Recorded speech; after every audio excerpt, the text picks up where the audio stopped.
Oh, yeah, yeah, yeah.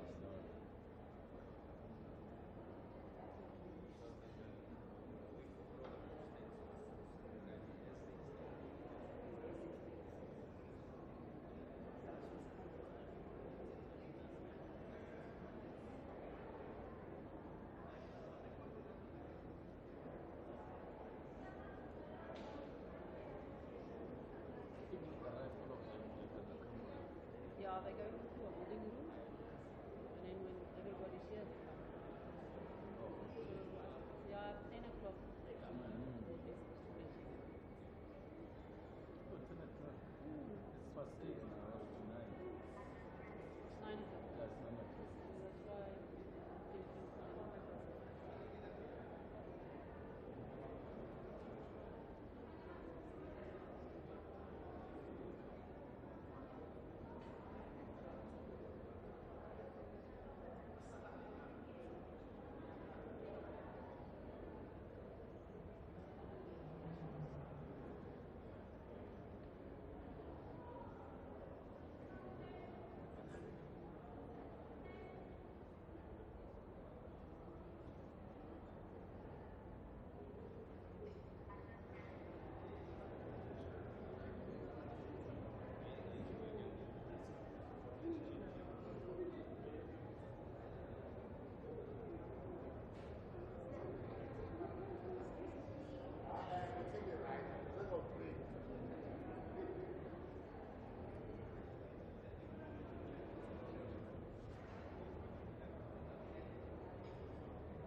It looks weird. You see a haystack out there.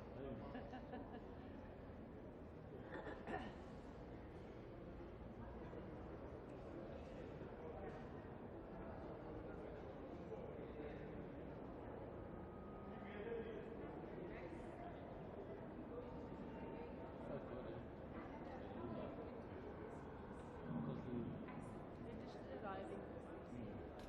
And there's only two that arrive from 16th.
bracket SADC.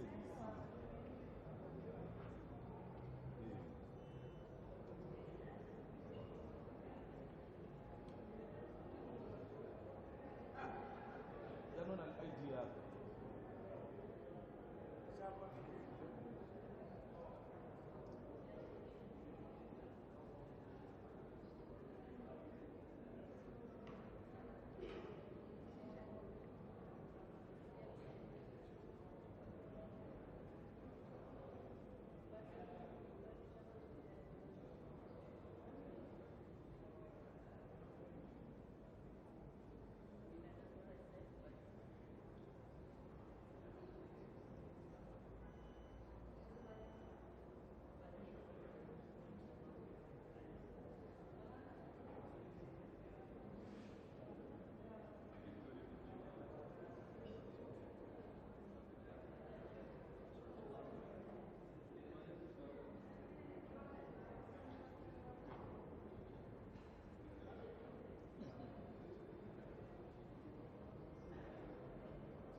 photograph.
Yes.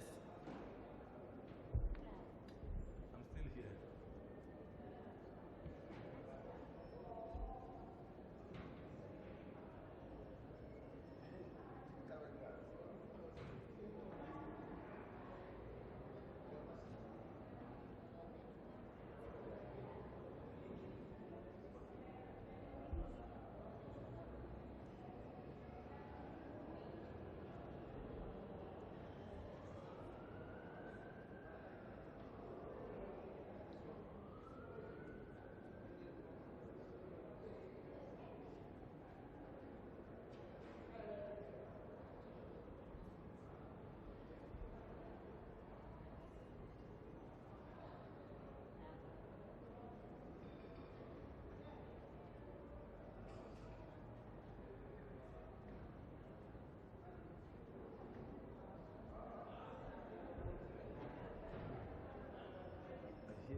after this?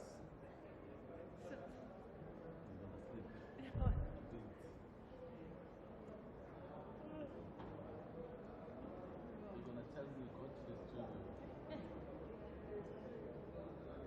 But at least then you know there's coffee, Yeah. some muffins. Yeah, I so know. that Are you not going that side after this? I'm going into plenary, but I need to first, Plenary, okay. I must file this quick, because they're waiting, Oh, okay. and then I'll go. Oh, okay. But they've got 2, 3 photographers. Mm-hmm. I'll just be like the 4th.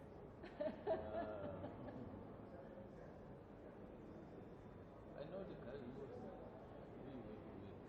Elman. That one. Yeah, he's from GCIS. Oh. I work for Durban. Oh, okay. How many years were you for? Really? So I'm working for 38 years. 38? Yeah. So now,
Madagascar?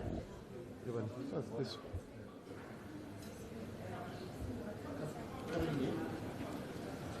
Doctor.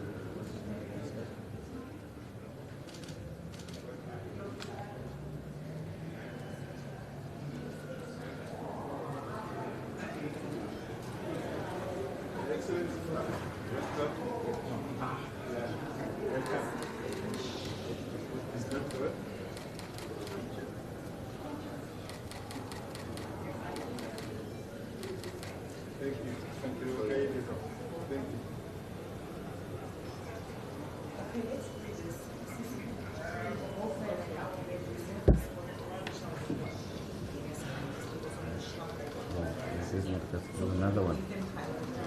There's another one. There's another one. The suit is mixed.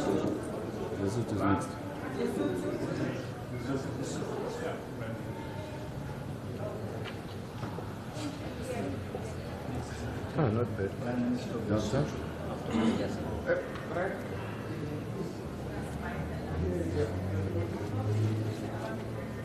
Oh, sorry.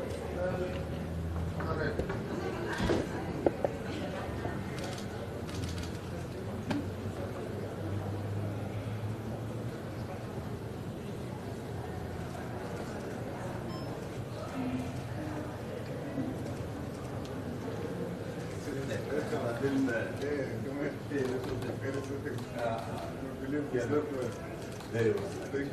Yeah, I didn't treat her the same way. Yeah, thank you.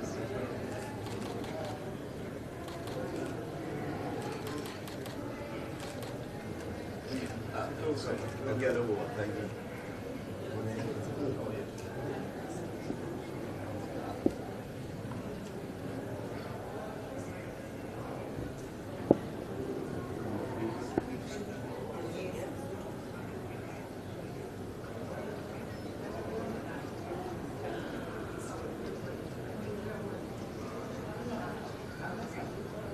The boss is coming. Oh.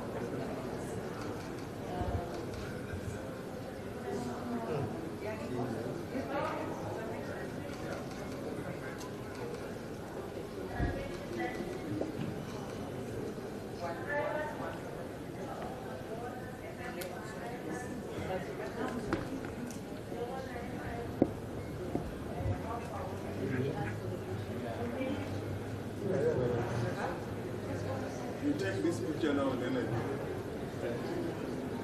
Yes. yeah. As I welcome you.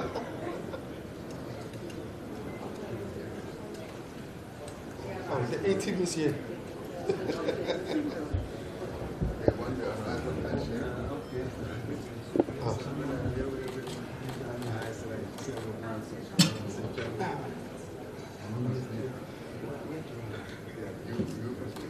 Okay.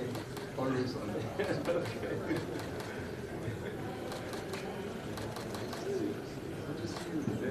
As always.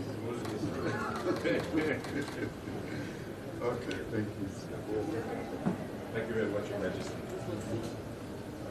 Now we receive Yeah, they already did that.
My elder brother. Yeah, brother.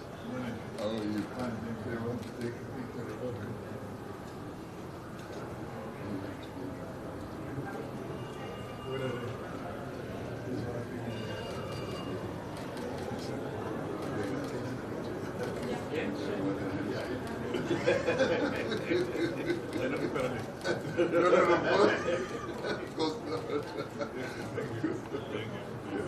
Yes, you want to greet the president? Young Menard.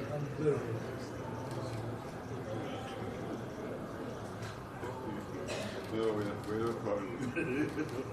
We go to South Africa.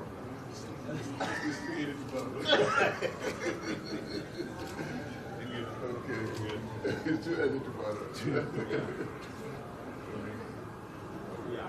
I think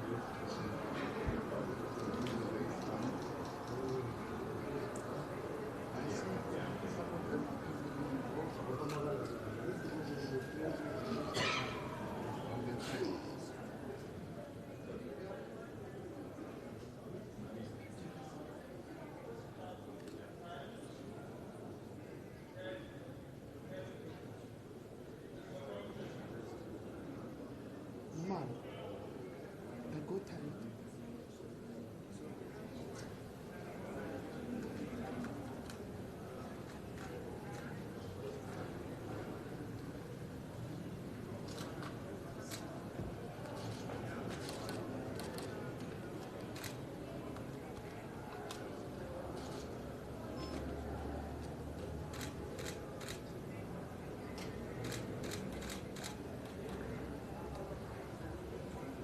my sister. Yes.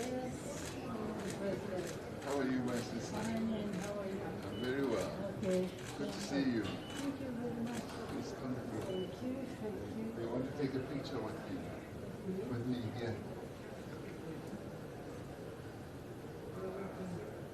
They want you to stand here.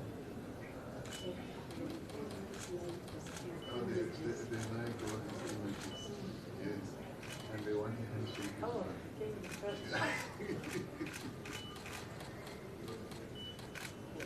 Thank you. We'll see you inside. Thank you. Thank you.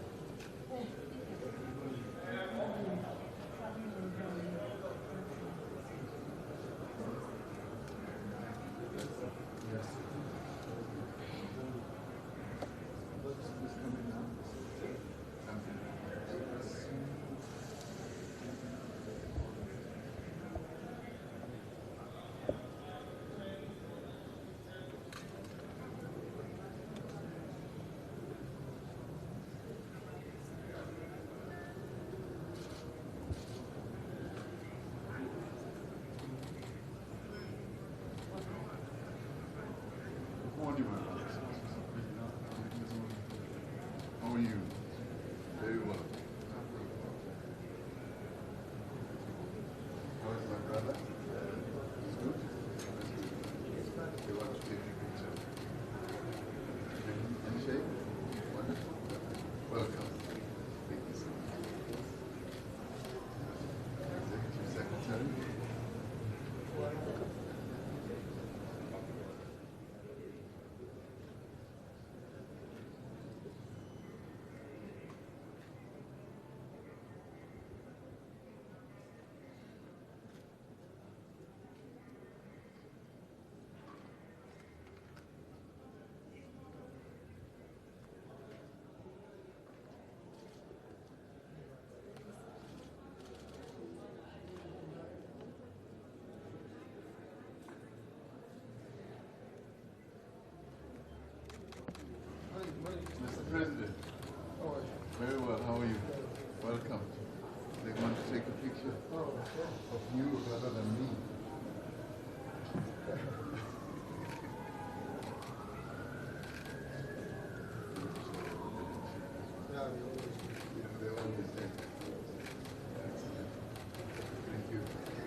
Mr. President, how are you?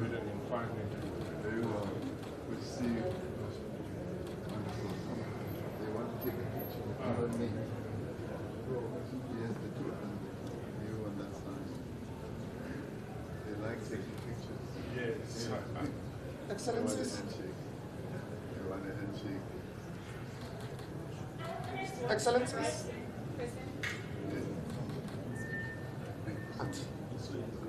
She wants you to come. Are we okay? To your right, one step to your right, please, Your Excellencies. Thank you.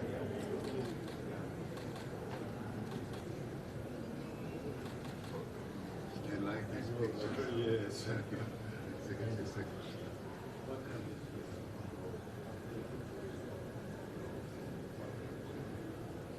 Who's next? Ati.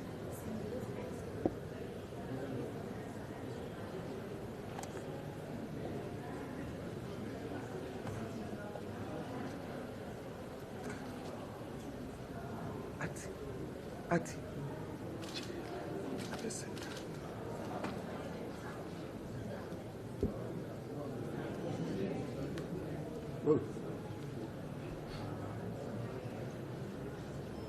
Good morning. Good morning, Mr. President. How are you this morning? Very well. How are you? I'm well. Good to see you. Come, let's take a nice picture. Yes, please stand on that side. Nice people like taking pictures. Yeah, nice handshake.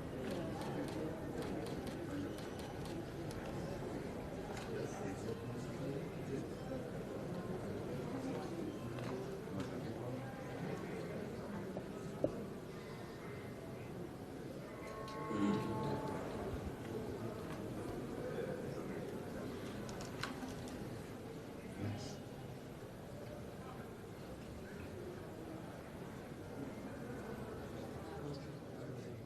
I need a stand.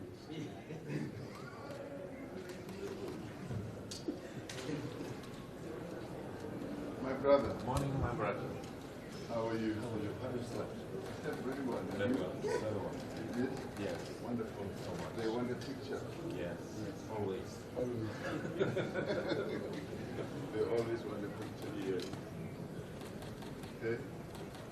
And they want a handshake. Thank you so much. Thank you. Thank you. Secretary. Thanks so I much. was doing it just now. Yes. Good morning. Understood. Very well. Thanks so much.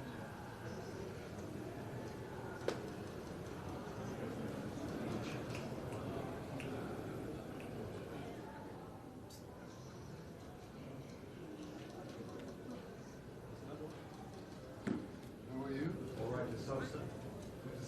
I haven't seen you for a long time. Yes, it's been a while. They don't know you've been around for years. Exactly. I can look at your hair.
I've seen the footage they've already seen it. They've already seen it.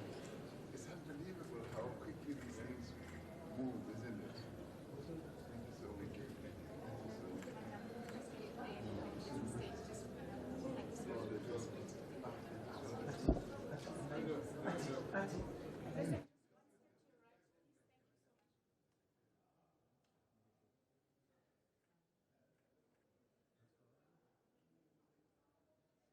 Thank you very much. Thank you. No.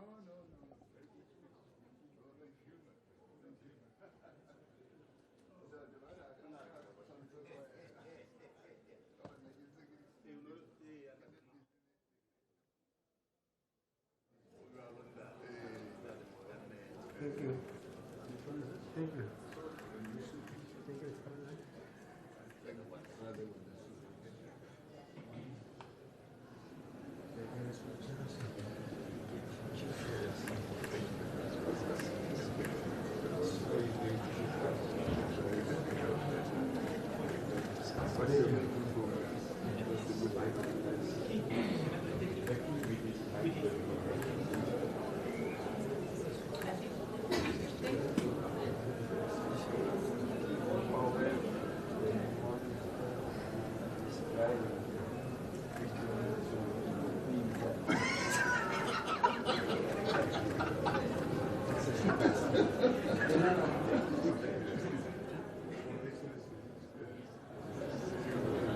As always.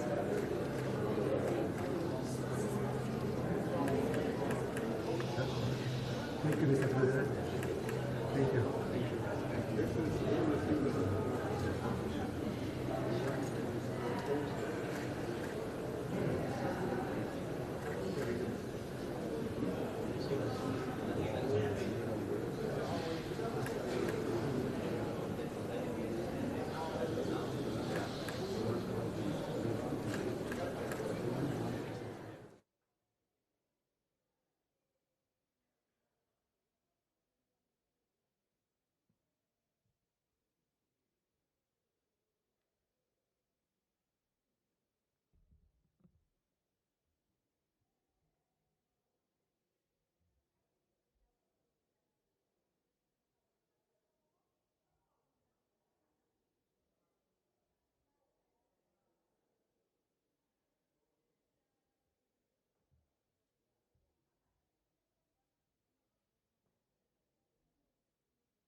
Mr. President, Oh, she's in.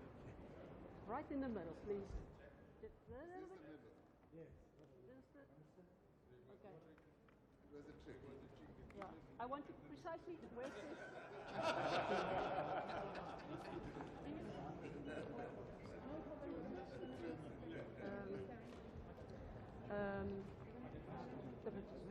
The back line.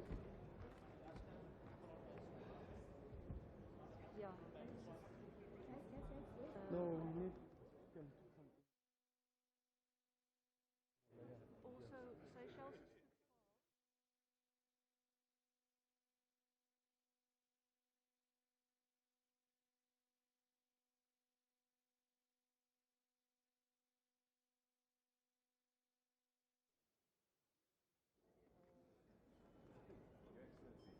It's beautiful.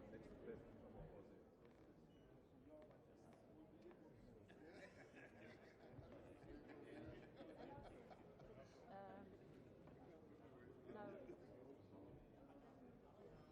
Ambassador East. It's too far. Slowly. Edris. No. It's too far.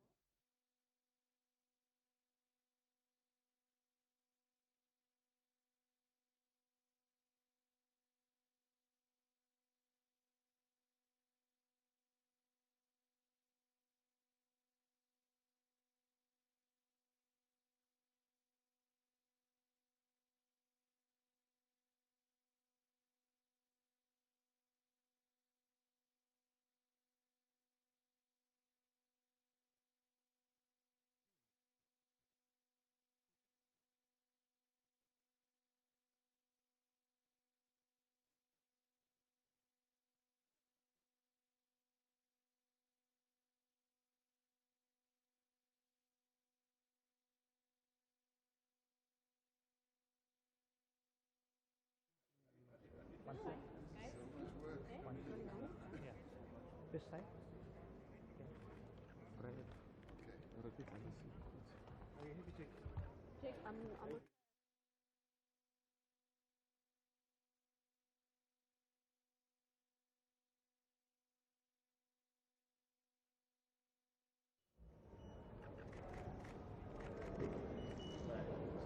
Thank you. Thank you.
Excellencies, distinguished delegates, shall we rise for the entrance of their Excellencies into the meeting hall?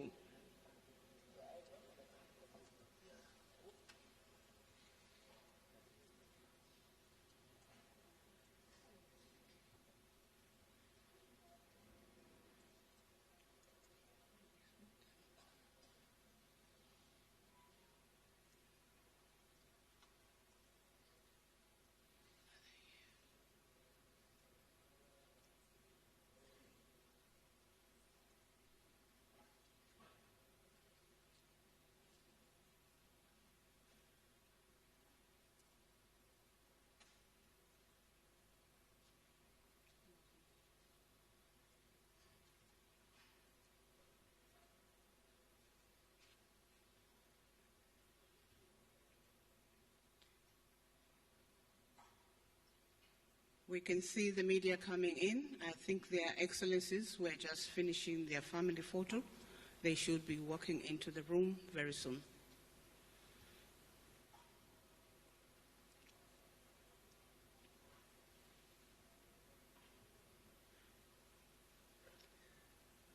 As their Excellencies walk in, we will all remain standing, and when they're all on their seats, we'll proceed with the anthems. And the anthems will be done as follows. We'll begin with the anthem of the Republic of South Africa, followed by the anthem of the Southern African Development Community, and the anthem of the African Union in that order.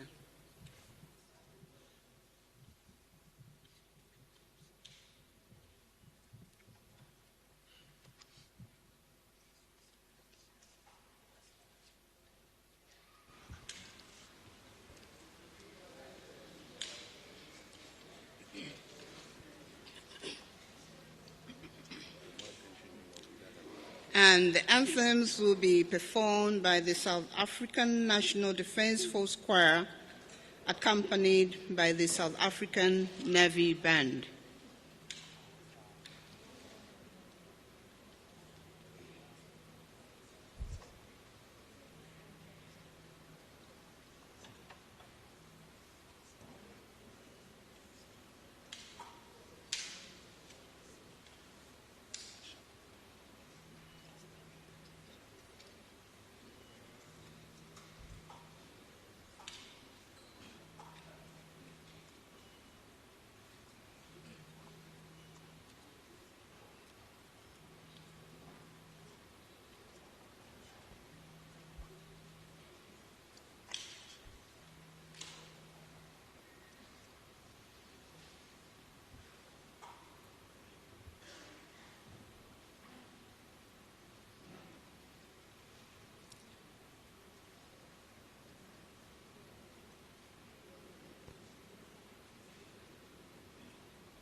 same thing.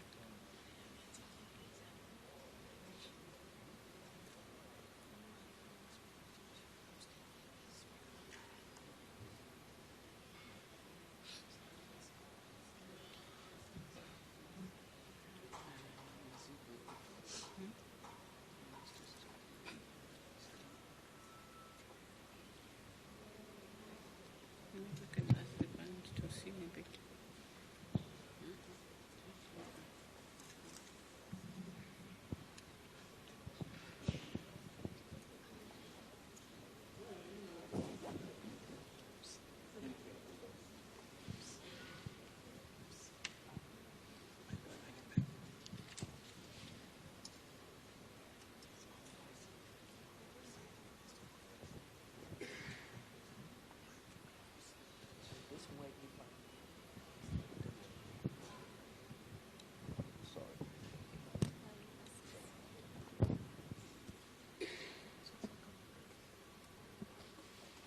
They're crying, I think.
Are they here now?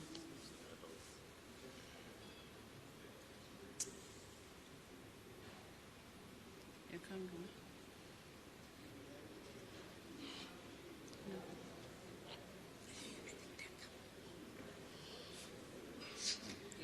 Thank you. Shall we put our hands together to welcome their excellencies, His Majesty, as they walk into the hall?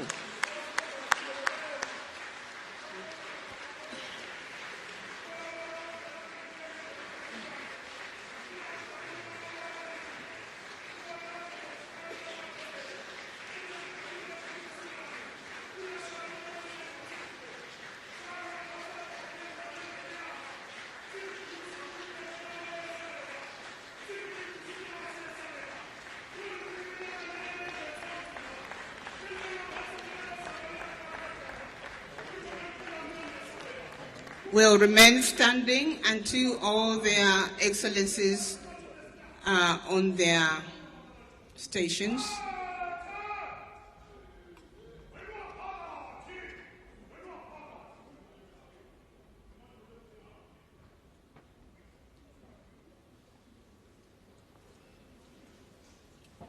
Will remain standing for the anthems once all their excellencies are on their stations.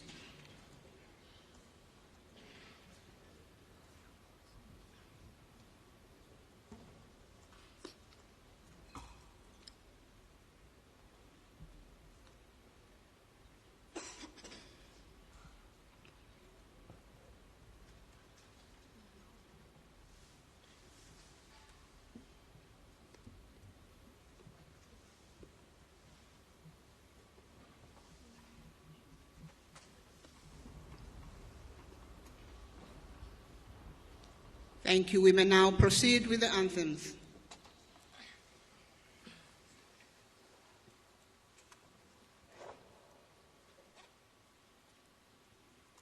We may proceed with the anthem, starting with the anthem of the Republic of South Africa, followed by the SADC anthem and the anthem of African Union. Thank you. Bye.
Thank you. You may be seated, Your Majesty, Your Excellencies.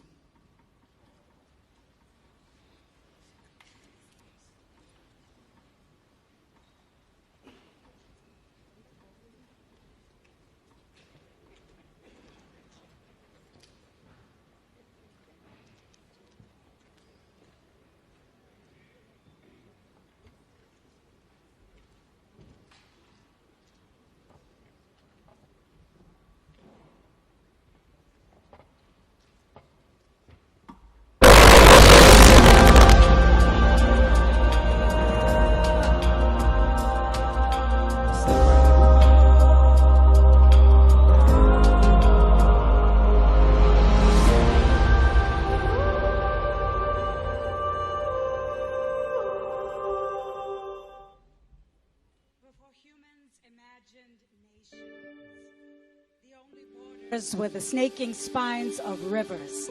The land activated us. We activated the land. The Kwekwe and the San understood that humanity belongs to life, not above it, but within it.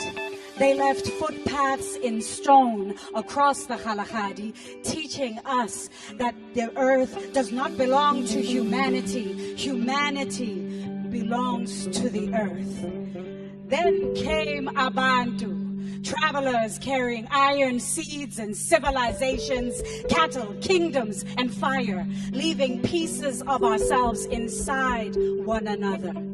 Umuntu, Mutu, Munu, Muntu, Tu, Ubuntu, Butu, Unu, Umuntu, Utu. Amanzi, Metsi, Matsi, Maji. The borders on the maps were never as deep as the languages in our mouths. The border between Mozambique and South Africa was drawn across the Tsonga. The Nama knew the land before Namibia and the Cape stood on opposite sides of a line. The Zambezi carried the Tonga, the Chewa, the Lozi, because life never separated them. We were taught to forget. Forced amnesia forged a system. Genocide scattered the first peoples. Colonial borders scarred the continent's skin with shapes it's never requested.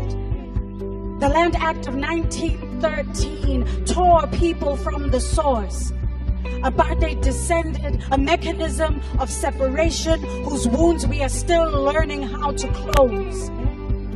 We forgot how to recognize relatives. No neighbor is a foreigner to humanity. But our nations defy forgetfulness. Ubuntu was never a relic. It is an ancient technology we use to activate one another, soul by soul. We activate rhythm into mathematics, movement into astronomy, soil into science, imagination into industries. Our minerals illuminate the digital age. Artificial intelligence is impossible without African intelligence. The mothers who run Africa's markets have always understood that trade is a language of belonging. Where our resources travel, where our minerals power the future, our imaginations must help design it. Technology can leapfrog development, not into tomorrow's manufactured elsewhere, but back to the understanding that we have always been architects, activating the world together. Angola, where the Atlantic receives the memory of kingdoms. Botswana, where the Okavango turns desert into abundance. Comoros, perfumed islands stitching Africa to the Indian Ocean. Democratic Republic of Congo, heart of the forest, minerals powering the digital age. Eswatini, where ceremony carries the dignity of continuity. Lesotho, mountain kingdom lifting water towards its neighbors. Madagascar, ancient island where life writes in its own alphabet. Malawi, where the Great Lakes gather communities on its shores. Mauritius, where continents meet and become possibilities. Mozambique, long coastline of rhythm, resilience, and return. Namibia, where the oldest desert remembers the footprints of the first people. Seychelles, islands teaching the world to guard its oceans. South Africa, many languages, one unfinished journey towards belonging. Tanzania, where Kiswahili carries African thought across borders. Zambia, one shore of Musiwatunya, the smoke that thunders. Zimbabwe, the other shore, an ancient civilization of stone. SADC, 16 nations, one region, many ways of carrying light, relatives remembering each other. The land activated us. We activated the land. And now today, we remember together.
Sanbonani. Sanbonani. Tai Congo mame. Congo. Congo mama. Tai Congo mame. Congo. Congo mama. Tai shebele zanjalo mame. Ebuseni mame. Tachambama. Tai shebele zanjalo mame. Ebuseni mame. Tachambama. Tai Congo mame. Congo. Congo mama. Tai Congo mame.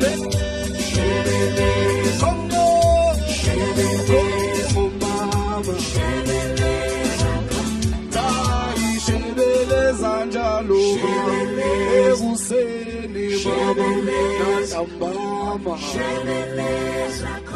Tai shebeleza njalo mama Ebuseni mama Nantambama Arapiba bujongo feda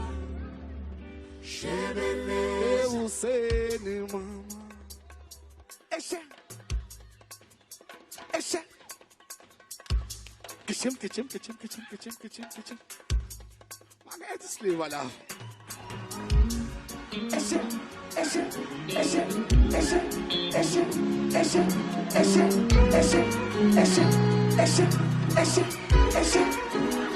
Tukulukulukelo wasiyo ngiksasala Tomunyo tuya sokambama Obuyena Tangobuyena Tukulukulukelo wasiyo ngiksasala Tomunyo tuya sokambama Obuyena Tangobuyena Bati wafiru sata Ebantala Taubatis Abumino Sapumbaba Obuyena Tangobuyena Bati wafiru sata Ebantala Taubatis Abumino Sapumbaba Obuyena Tangobuyena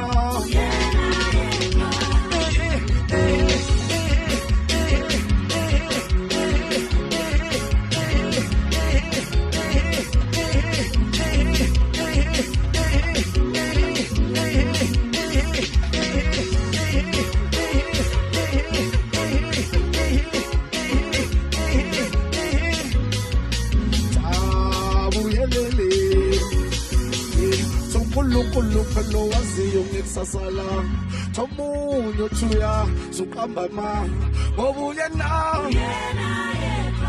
Tangobuyena Tukulukulukulu waziyo ngiksasala Tomunyo tuya sukambama Obuyena Tangobuyena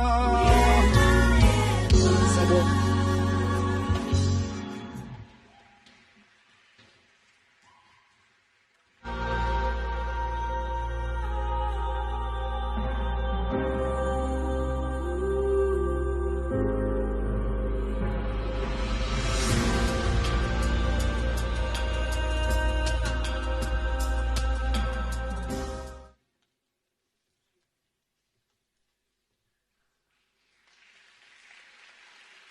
An excellent depiction of our heritage and who we are as a people. Your Majesty, Your Excellencies, distinguished guests, good morning. Sawubona, Dumelang, bon dia, bonjour, habari, mangwanani, Salam alaikum. It is my pleasure to welcome you to the opening ceremony of the 46th Ordinary Summit of the Southern African Development Community of Heads of State and Government. I, Ambassador Mason, and Ms. Barbara Lopi are honored to co-direct the proceedings for this auspicious occasion, the 46th, under the theme, Resilient, Sustainable, and Inclusive Industrialization through Infrastructure Development, Agricultural and Critical Minerals Transformation in Pursuit of a Just World. Your Excellencies. Thank you, Ambassador Mason. Your Excellencies, Your Majesty, distinguished delegates, a happy SADC Day to you all. Today, August 17, on this day in 1992, our regional community, Southern African Development Community, was transformed into a community, and we are commemorating this day. I'm not going to empty the speeches of our principals, but allow me at this point just to recognize their excellencies, heads of states, and representatives who are in our midst this morning. From the Kingdom of Eswatini, we welcome His Majesty King Mswati III.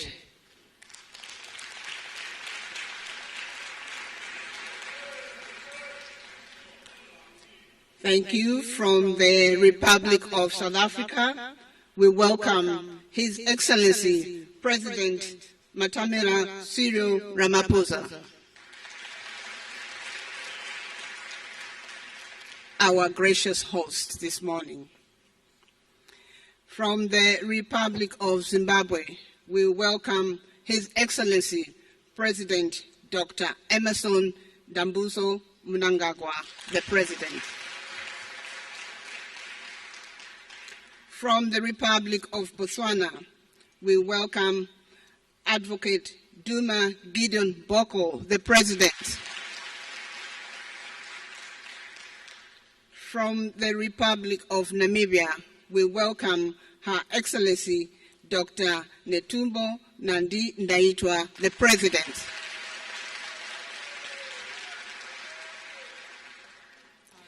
From the Republic of Mozambique, we welcome His Excellency, the President, Mr. Daniel Francisco Chapo.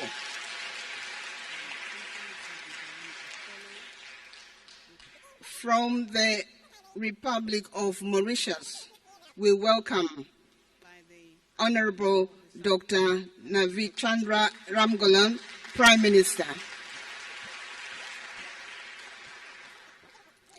From the Republic of Madagascar, we welcome His Excellency Colonel Michael Randrianirina, the President of the Refoundation of the Republic of Madagascar. From the Kingdom of Lesotho, the Kingdom in the Sky, we welcome the Right Honorable Mr. Samuel Ntsokwani Matekane, Prime Minister. From the Republic of Malawi, we welcome the Right Honorable Mr. Enoch Kazingeni Chihana, the Second Vice President of the Republic of Malawi. From the Democratic Republic of the Congo, we welcome His Excellency Mr. Guy Kabombo Mwandiavita, Deputy Prime Minister and also Minister of National Defense and Veterans. From the Republic of Angola, we have His Excellency Ambassador Tete Antonio, the Minister of External Relations of the Republic of Angola. From the United Republic of Tanzania, we welcome Honorable Dr. Rimo Nyansaho, Minister of Defense and National Service of the United Republic of Tanzania. From the Republic of Zambia, we welcome Her Excellency Ms. Pamela Chisanga, Zambia's High Commissioner to the Republic of Botswana and SADC representatives. From the Republic of Seychelles, sorry, I omitted His Excellency, the Order of Presidents, my apologies. We have His Excellency, the President, Dr. Matthew Antonio Hime from the Republic of Seychelles. On the front row, I would also want to recognize and welcome the Minister of Foreign Affairs and International Relations for the Republic of South Africa, Minister Ronald Ramola, the Chairperson of the SADC Council of Ministers. I recognize the Executive Secretary of SADC, His Excellency Mr. Elias Mpedi Mahosi. I recognize the Executive Secretary of the United Nations Economic Commission for Africa, Dr. Clever Katete. In our midst, we would also like to recognize our distinguished invited guests from we have the representatives of the African Union Commission, the representative of the African Development Bank, we have the president of the Arab Bank of Economic Development in Africa, Badia, we have the Director General of the Africa CDC, we have the Secretary General for SADC Parliamentary Forum, the CEO for Auda Nepad, and representatives of regional economic communities, and would also want to recognize members of the diplomatic corps that have been invited, and of course their first spouses in our midst. Shall we please just applaud for the first spouses, including the first gentleman. Thank you. Thank you, Barbara. Your Majesty, Your Excellencies, we also have special guests that are also gracing the opening ceremony with us this morning. Our special guests are the Speaker of the National Assembly, Ms. Toko Didiza, in our midst, Chairperson of the National Council of Provinces, Ms. Refilwe Mchweni Tsipani, also invited. The host province, Premier of KwaZulu-Natal Province, Mr. Tami Mtuli.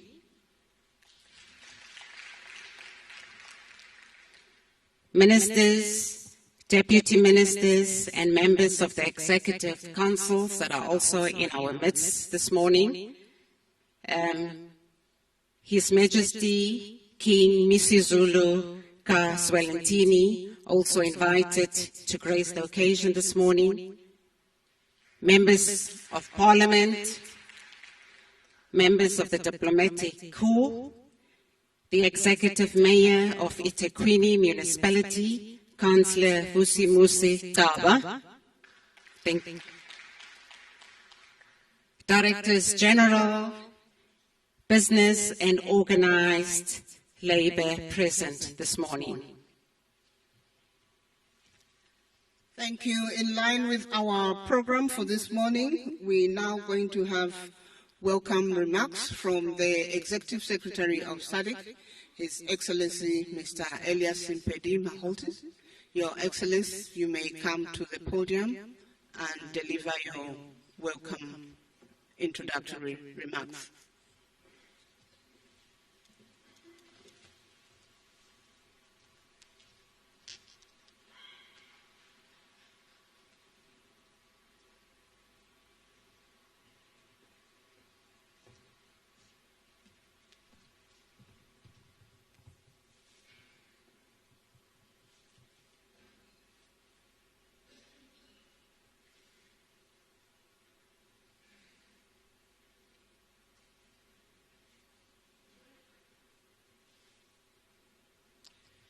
Please bear with me as I activate the technology.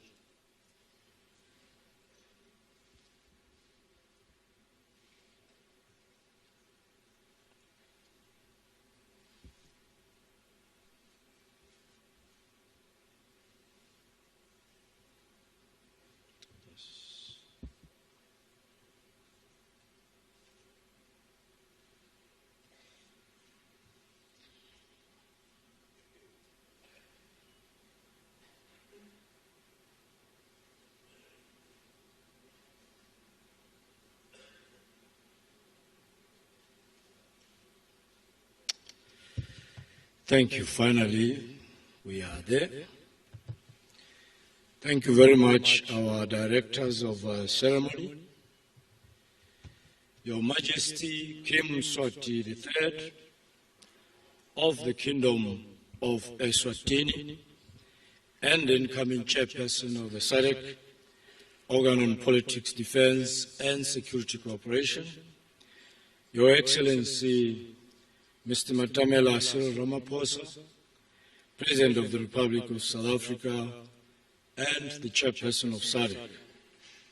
Your Excellency, Dr. Emerson Dambuzo Mnangagwa, President of the Republic of Zimbabwe and outgoing Chairperson of SADC.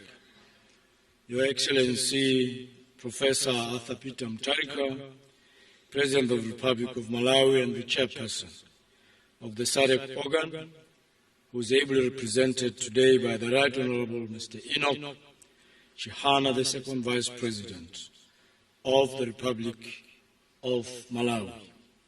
Your Excellency, Dr. Samia Suluhu Hassan, President of the United Republic of Tanzania and outgoing Chairperson of the SADC organ, represented by Honorable Dr.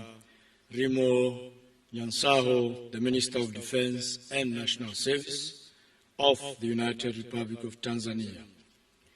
Your esteemed Excellencies, Heads of State and Government, Honorable Mr. Ronald Lamola, Minister of International Relations and Cooperation of the Republic of South Africa and the Chairperson of the Council of Ministers, all honorable ministers and deputy ministers from the SADC region and elsewhere, representatives from international, continental, and regional organizations, as well as our colleagues from the regional economic communities, Your Excellencies, members of the Diplomatic Corps, the Premier of KwaZulu-Natal, Your Worship, the Mayor of Tekwini, senior officials of SADC member states, my colleagues, the Deputy Executive Secretaries, distinguished invited guests, members of the media, ladies and gentlemen, good morning to you all,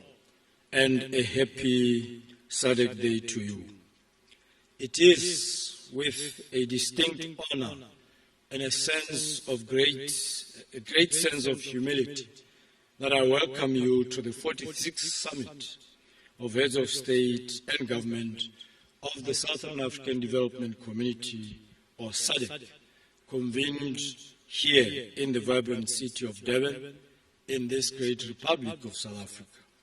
At the outset, allow me to express our profound gratitude to His Excellency President Matamela Cyril Ramaphosa, the government, and the people of the Republic of South Africa for graciously hosting this summit.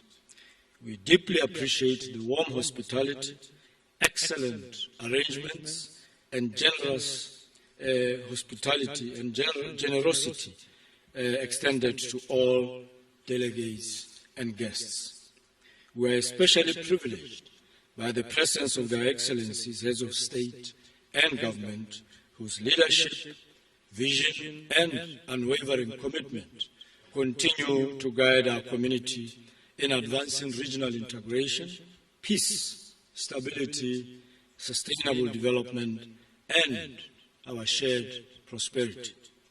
I also extend a warm welcome to our cooperating partners, some of who are amongst us today, representatives of continental and international organizations, members of the Diplomatic Corps, and all our distinguished guests gathered here today. Your presence reflects the strength of our partnership and our collective determination to advance the aspirations of the peoples of our regional community. It also solidifies and strengthens our cooperation and mutual benefit as we bring value to the region and to our citizens especially. Your Majesty, Excellencies, as we gather today and commemorate the SADC Day, we celebrate a remarkable journey of solidarity, resilience, and transformation. For more than 4 decades, SADC has demonstrated the enduring value of regional cooperation in promoting peace and security, expanding trade and investment, strengthening infrastructure connectivity, deepening regional integration, and improving the lives of our citizens. We pay tribute to the founding leaders whose courage, foresight, and commitment to regional solidarity laid the foundations of our community. Their legacy continues to inspire our efforts as we work together to build a stronger, more integrated, peaceful, and prosperous Southern Africa. I believe that ours today is to sustain this legacy, if not to enrich it, as we carve new and progressive chapters in pursuit of a shared prosperity. From its beginnings as a movement for regional cooperation and liberation, SADC evolved or has evolved from a liberation-focused cooperation into one of Africa's most dynamic and resilient regional communities. Today, our region is home to approximately 382 million people and a combined gross domestic product exceeding 847 billion United States dollars. These achievements are a testament to the transformative power of unity, of partnership, and of collective action. Our progress has been made possible by a foundation that remains indispensable, and that is peace and stability. The relative peace and stability enjoyed across our region reflects the commitment of member states to choose dialogue, diplomacy, democratic governance, conflict prevention, and peaceful resolution of disputes. These are rare attributes in most parts of our continent and should be guarded jealously to sustain the peace we are enjoying today.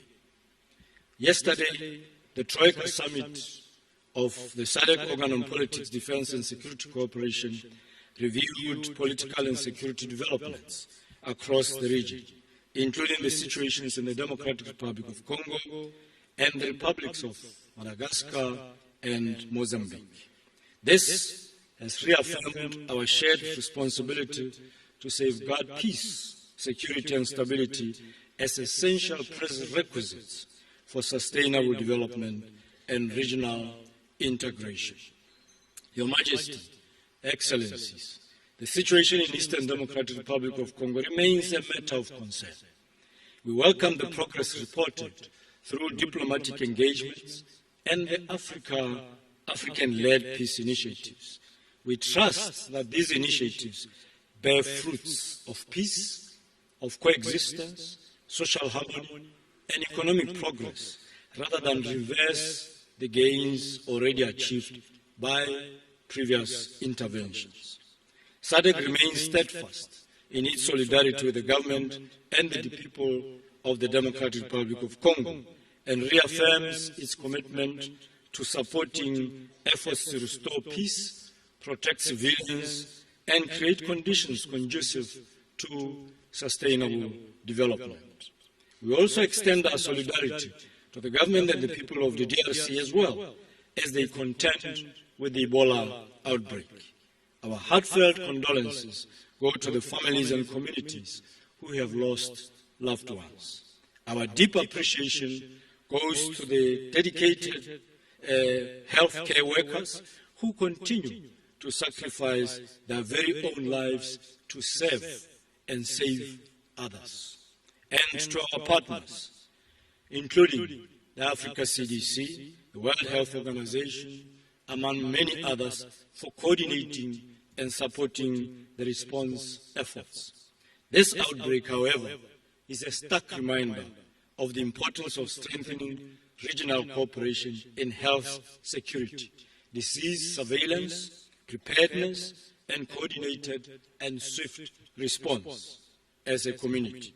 SADC remains committed to supporting member states in building resilient health systems capable of effectively addressing current and emerging public health challenges.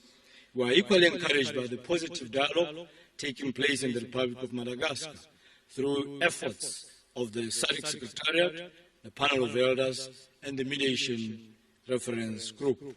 Such efforts continue to strengthen trust, consensus building, and inclusive governance. Your Majesty, Excellencies, our region is also affected by the frequent and rapidly changing global environment, which is characterized by economic uncertainty, climate-related challenges, technological transformation, and shifting geopolitical realities. These occurrences are increasingly reminding us of why we exist as a community and why we must expedite our own integration. We now realize that we can no longer depend on others elsewhere, but on ourselves, that we need each other more and must depend on each other more, and so must trust each other more. Equally, in an increasingly interconnected world, no country can realize its full potential in isolation. Our strength lies in working together, trading together, investing together, and building together. Your Excellencies, I believe that we have a duty to create this reality and future for ourselves. As the global economy transitions towards clean energy, digital technologies, and advanced manufacturing, SADC is uniquely positioned to play a strategic role. The region is endowed with abundant reserves of critical minerals, including platinum group metals, lithium, cobalt, graphite, manganese, rare earth elements, and copper, all of which are essential to the industries of the future.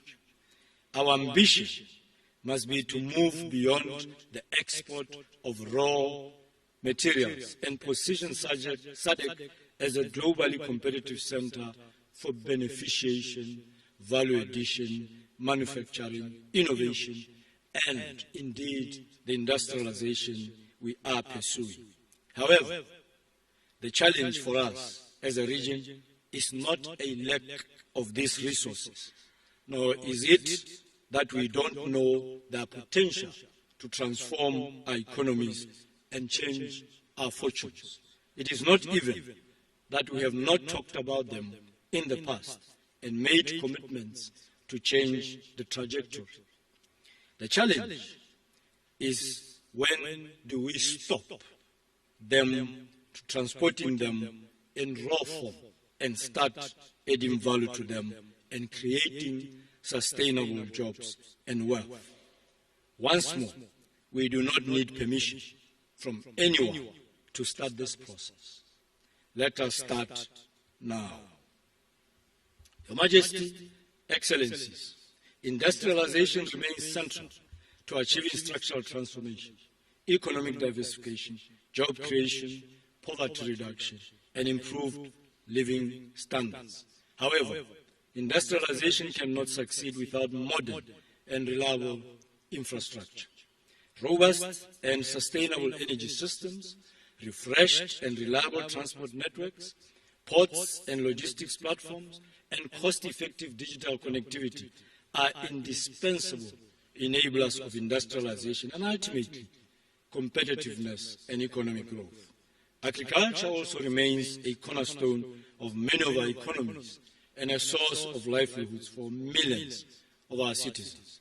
Despite climate-related changes, member states continue to invest in irrigation, mechanization, climate-smart agriculture, improved seed systems, and agro-processing. These efforts have strengthened resilience and contributed to improvements in food security across the region and to the reduction of food insecurity by 16%. To fully unlock the potential of the agricultural sector, we must continue investing across its entire value chain, from production and processing to storage, transport, and to market access. Doing so will enhance food security, create jobs, and drive inclusive growth. This vision that I just painted is reflected in the theme of this summit, which reads, and I quote, resilient, sustainable, inclusive industrialization through infrastructure development, agricultural and critical minerals transformation in pursuit of a just world. End of quote. It captures the aspirations of our region and underscores the importance of building resilient economies capable of creating opportunities for all. Your Majesty, Excellencies, the success of our region will depend largely on its people, particularly our youth. As technological changes accelerates and economies become increasingly knowledge-driven, it is imperative that our young people are equipped with the skills, education, and opportunities necessary for them to thrive. Investment in quality education, technical and vocational skills development, digital literacy, innovation, entrepreneurship, science and technology must therefore remain among our regional priorities. We must create an enabling environment that empowers young women and men to participate meaningfully in economic transformation. Supporting youth-led enterprises, expanding access to finance and technology, and creating pathways to decent employment will be critical to our long-term success. We therefore, at this juncture, wish to extend our congratulations to His Excellency President Matamela Cyril Ramaphosa and his team, led by Honorable Pax Tau, the Minister of Trade, Industry and Competition, on the successful hosting of the 9th SADC Industrialization Week. Over the years, the SADC Industrialization Week has become the region's premier platform for dialogue between governments, the private sector, investors, innovators, and development partners. The recommendations emerging from this year's edition should help the region implement the SADC industrialization strategy and promote inclusive and sustainable economic growth. As we celebrate the SADC Day today, we should remain optimistic and resolute in advancing regional integration. We should continue building a region that is united in purpose, resilient in the face of challenges, and steadfast in advancing the prosperity and dignity of all its people. We should build a SADC where peace prevails, economies grow, industries flourish, trade expands, and young people thrive, and opportunities reach every community. On behalf of the SADC Secretariat, I wish to congratulate His Excellency President Matamela Cyril Ramaphosa as he assumes the chair of SADC today. We pledge our full support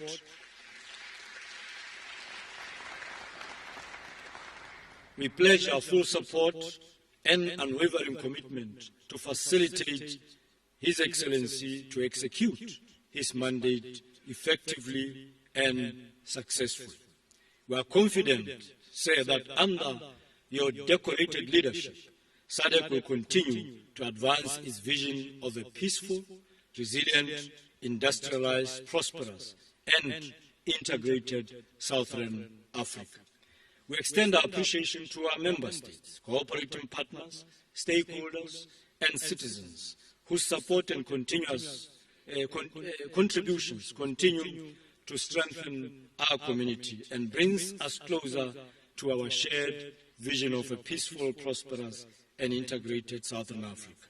We also extend gratitude to the dedicated staff of the SADC Secretariat, led by my two deputies, for their professionalism, expertise, and commitment to implementing summit decisions, especially in advancing the regional integration agenda. Your Majesty, Excellencies, I wish you fruitful deliberations and every success in this summit today. I thank you for your attention.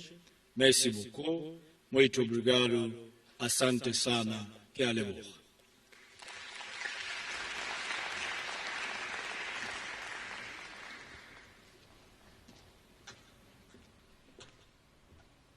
Thank you, Your Excellency, Executive Secretary, Mr. Mahosi. Your Majesty, Your Excellencies, I now have the honor to call to the podium His Excellency Mr.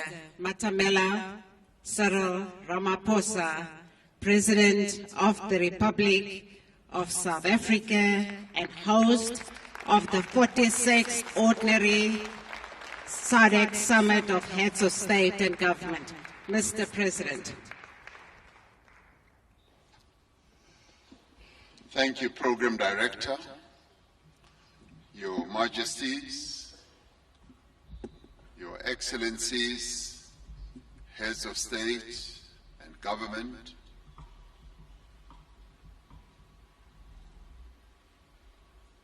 Ministers and Deputy Ministers amongst us, officials of our government, and in our case, the Premier of our province here in KwaZulu-Natal, and the Mayor of eThekwini Metropolitan Municipality. I greet you all and extend the greetings of the people of South Africa and welcome you warmly. Executive Secretary, thank you for all the accolades that you shower me with. But when you said I'm decorated, I started looking at myself to see whether I'm decorated this morning. And I just saw myself wearing a normal, simple tie, so you overdo it a little when you say decorated. We welcome you to our country, to the province of KwaZulu-Natal, and to the beautiful city of Durban. You've come not as strangers or as visitors, but as brothers and sisters, as partners, and as fellow custodians of a shared Southern African destiny. And we do hope that during your visit and time here, you will experience the warmth, the friendship, and the hospitality of the people of South Africa. Your Majesties, Your Excellencies, we meet in a city that occupies a very special place in the history of African unity. It was here in Durban, 24 years ago, that the African Union was officially launched. That historic gathering marked Africa's determination to move from the struggle against colonialism and apartheid towards a new era of colonial cooperation, integration, as well as development. Today, we meet exactly 34 years after SADC Declaration and Treaty was signed in Windhoek, Namibia, on the 17th of August 1992. We therefore meet at the confluence of two defining moments in Africa's history: the establishment of our Southern African community and the birth of our continental union, the African Union. These anniversaries are more than dates on a calendar. They remind us of the vision, the courage, and the determination of those who came before us, our forebears and our founders. They also challenge us to ask whether we are moving with sufficient speed and purpose to realize the Africa that they envisaged. The African Union was born out of the conviction that Africa's future would be secured through cooperation, integration, and unity. That vision is embodied in Agenda 2063, and in its aspiration for an integrated, prosperous, and peaceful Africa driven by its own citizens. As SADC, we embraced that vision.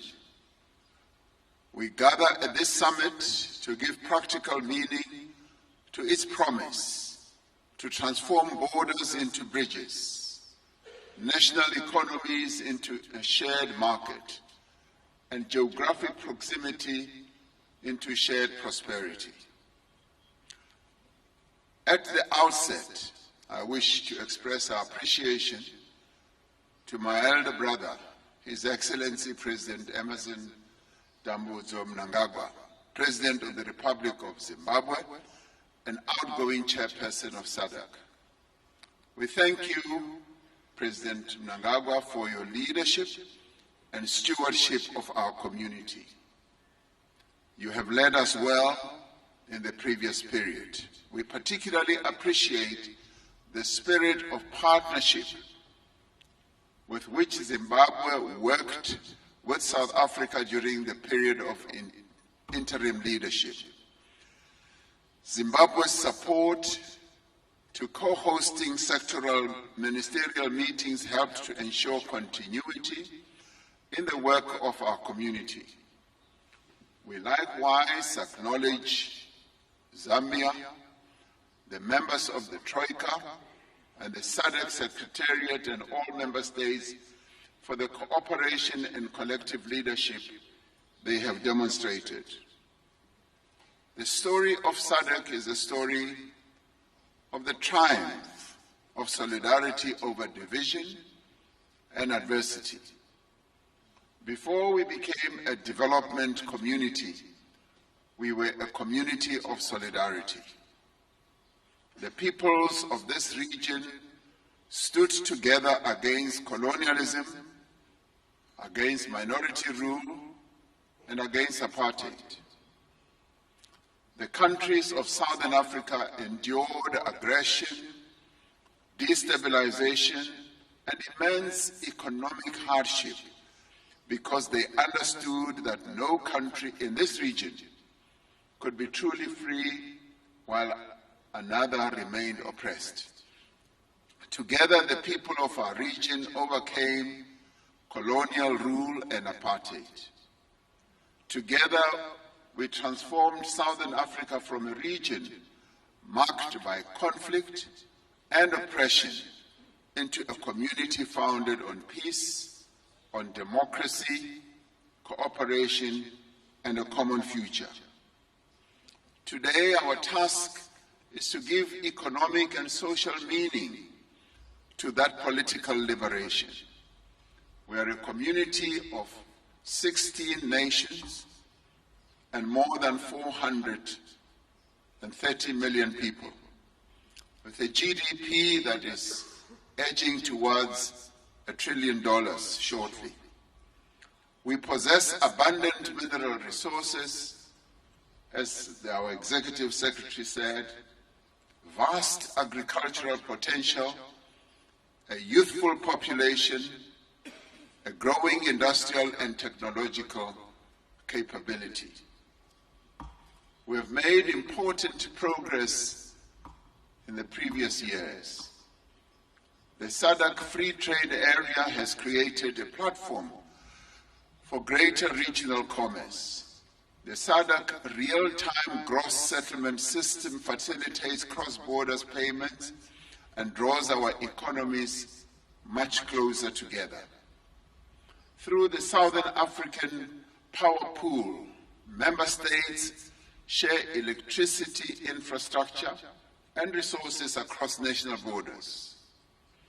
Through regional cooperation, we are strengthening our collective capacity to prevent conflict, to address instability, to support democratic governance, and to respond to political and security challenges.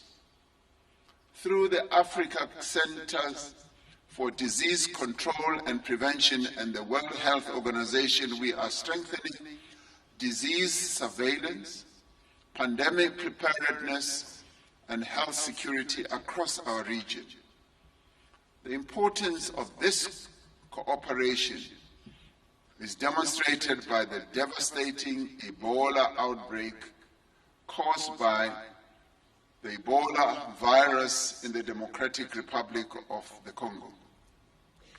At the latest count, nearly 5,000 confirmed cases have been recorded and more than 2,300 lives have been lost. Behind every number is a human life, is a family. Behind every statistics is a family and a household that continues to experience sadness and grief. Behind every number is an anxious community and a health worker placing their own life at risk to save others. And on behalf of our government and the people of Southern Africa, we express our deepest condolences to the government and to the people of the Democratic Republic of the Congo as they go through this devastating pandemic. We commend the courage of Congolese health workers. We appreciate the leadership of the government of the DRC, the Africa CDC, especially Dr. Kaseya, who is here, who is the Director General of the Africa CDC and the World Health Organization, working with regional and international partners to coordinate the response. But the outbreak continues to outpace our efforts. We must do much more, and we commend the government of the DRC of doing what they are doing, monitoring the development of this virus. We must act with urgency, all of us, and we call for an immediate humanitarian ceasefire in the affected conflict areas in the eastern DRC, and for the safe and secure humanitarian access so that health workers can reach every affected community. And we call on all parties to respect health facilities, health workers, and humanitarian operations. And we call on governments to avoid indiscriminate restrictions on travel and trade against affected countries. This generalized ban on travel from countries that are affected by a pandemic is clearly unfair. Such restrictions are not supported by public health evidence. They damage economies, they disrupt livelihoods, and may drive movement through unmonitored border crossings, thereby making containment much more difficult.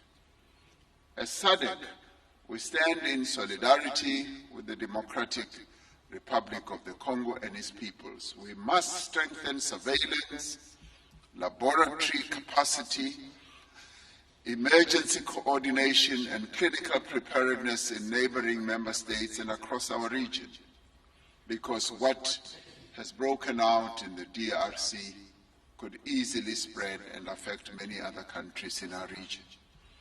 We must also ensure that financial pledges are translated urgently into resources on the ground.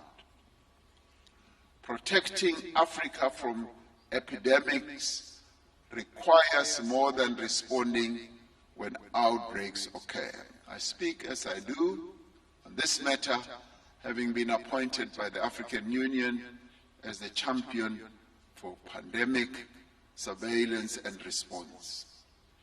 It requires sustained investment in prevention, surveillance, resilient health systems, research, and the African production of vaccines, diagnostics, and medicines. This is an important test of solidarity and a practical test of our able to pledge solidarity with others, and also Africa's determination to build greater health sovereignty.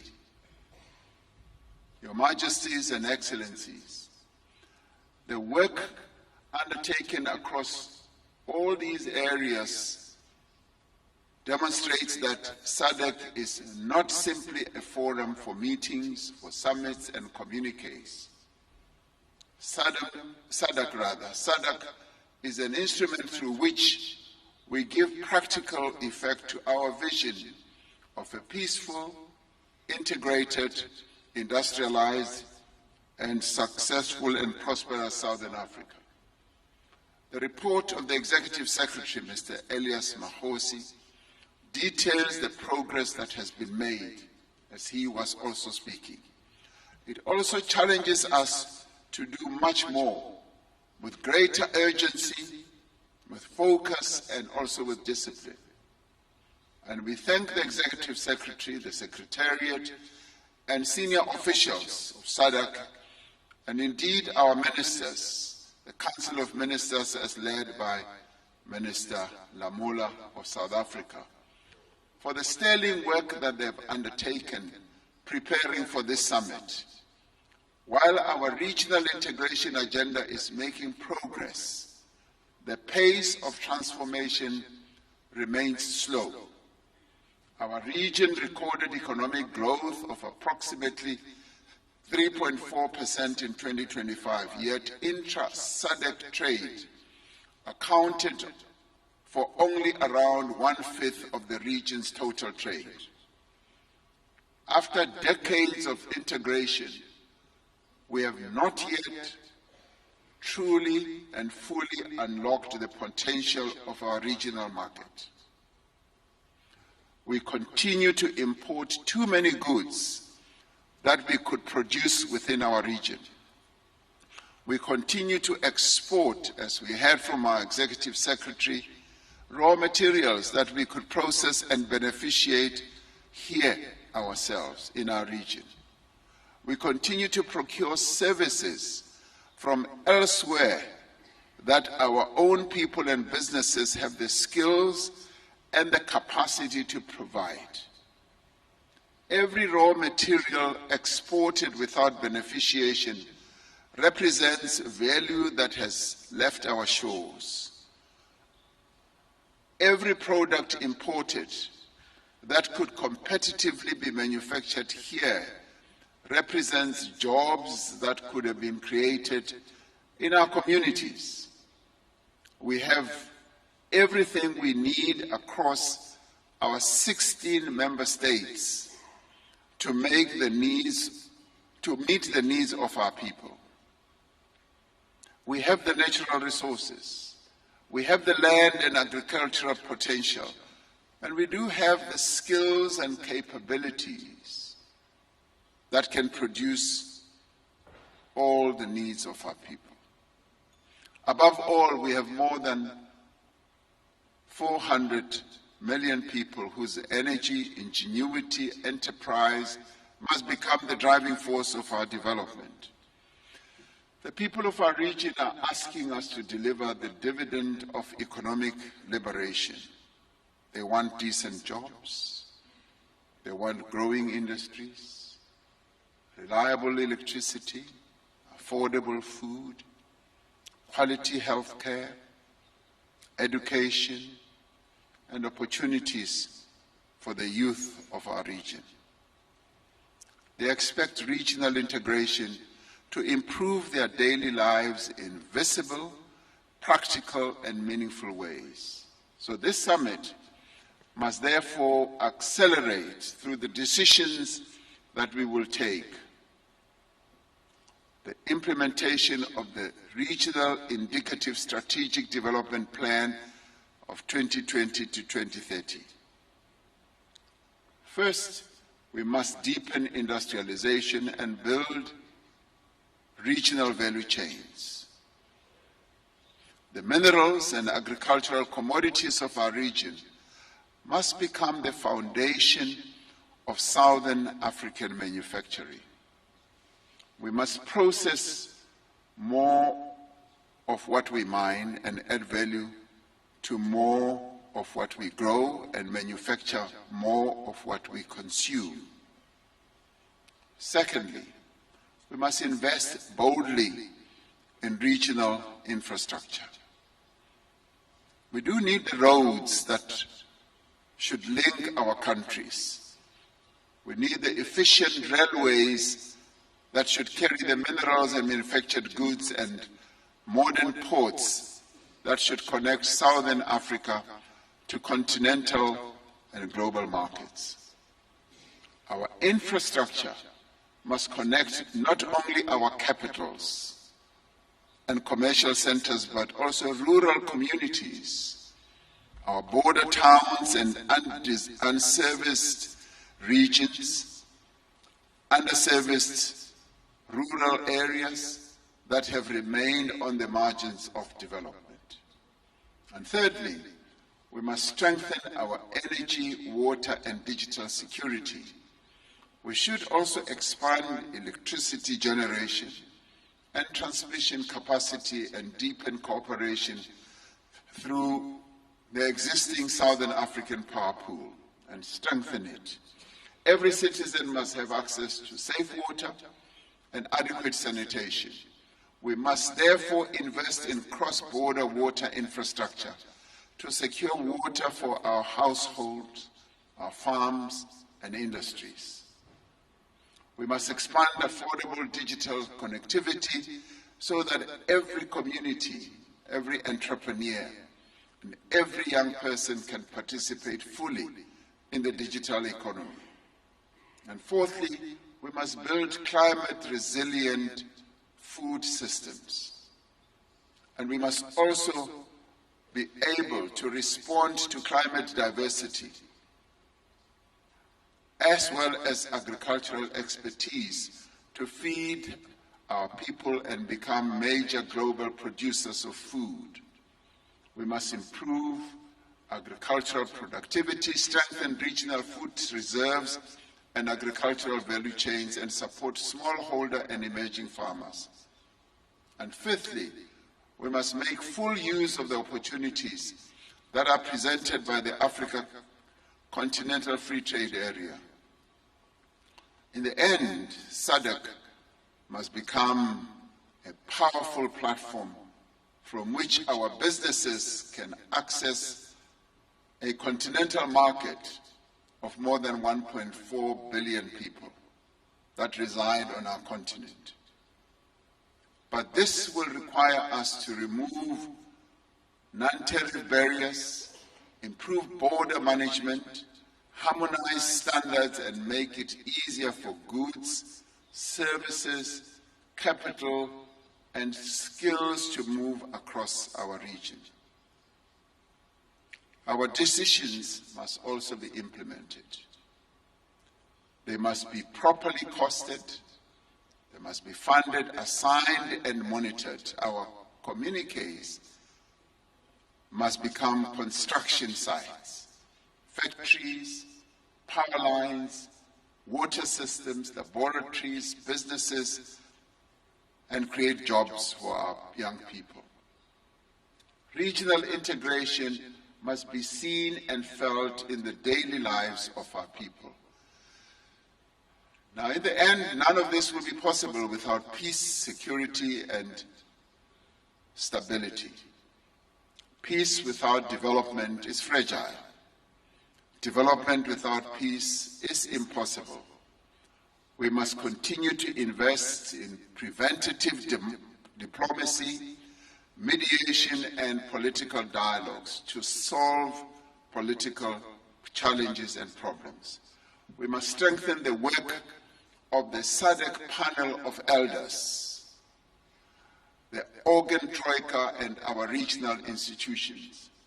We must also resolve differences that may exist through dialogue, uphold our shared democratic principles, and act collectively whenever the peace and stability of our region are threatened.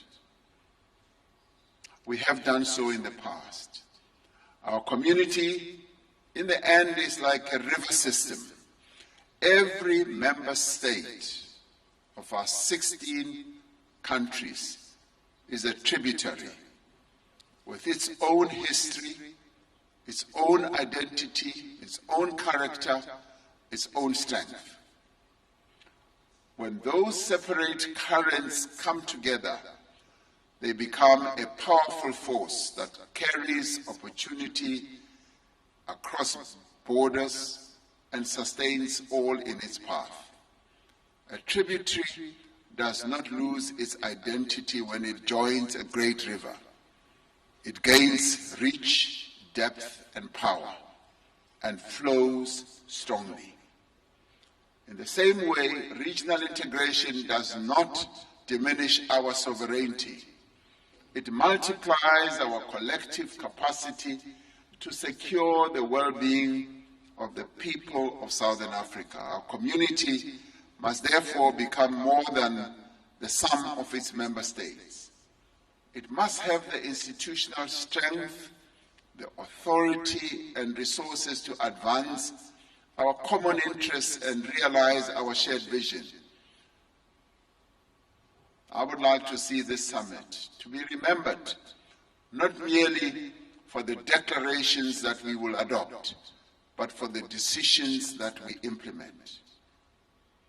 Let this summit in Durban, the city in which the African Union was launched, become the place where SADC renewed its determination to build a truly integrated regional economy. And we must turn our borders into bridges, and we must turn our resources into industries, and we must turn our youthful population into a powerful democratic dividend that will benefit all the peoples of Southern Africa. And we must turn this solidarity that has been so strong over the years into a shared prosperity. And this summit must therefore inspire a new era of regional integration that delivers dignity, opportunity, and the hope of every citizen of Southern Africa. Let this summit affirm our commitment to peace, security, and democracy. We should emerge from this summit stronger, with resolve to build diversified industries and resilient economies. And so, in the end, we must move forward as SADC and implement the SADC Vision 2050, which is about a peaceful, inclusive, competitive, and prosperous region in which no country and no person is left behind. It is now my distinct honor and privilege to declare the 46th Ordinary Summit of Heads of State and Government of the Southern African Development Community officially opened, and I thank you.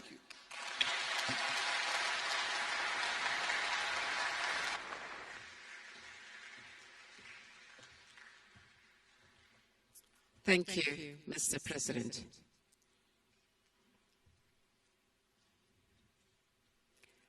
Your Majesty, Excellencies, we will now listen to a short statement from His Excellency, Dr. Mahmoud Ali Yusuf, Chairperson of the African Union Commission, who is unable to join us this morning, but we will have sent a short video clip for this occasion. Your Excellencies.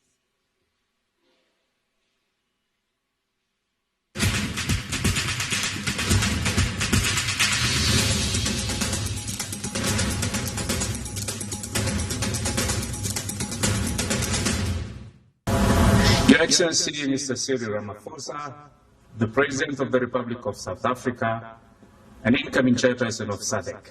Your Excellency, Dr. Emerson Mnangagwa, the President of the Republic of Zimbabwe, and the outgoing Chairperson of SADC. Your Majesties, Excellencies, Heads of State and Government.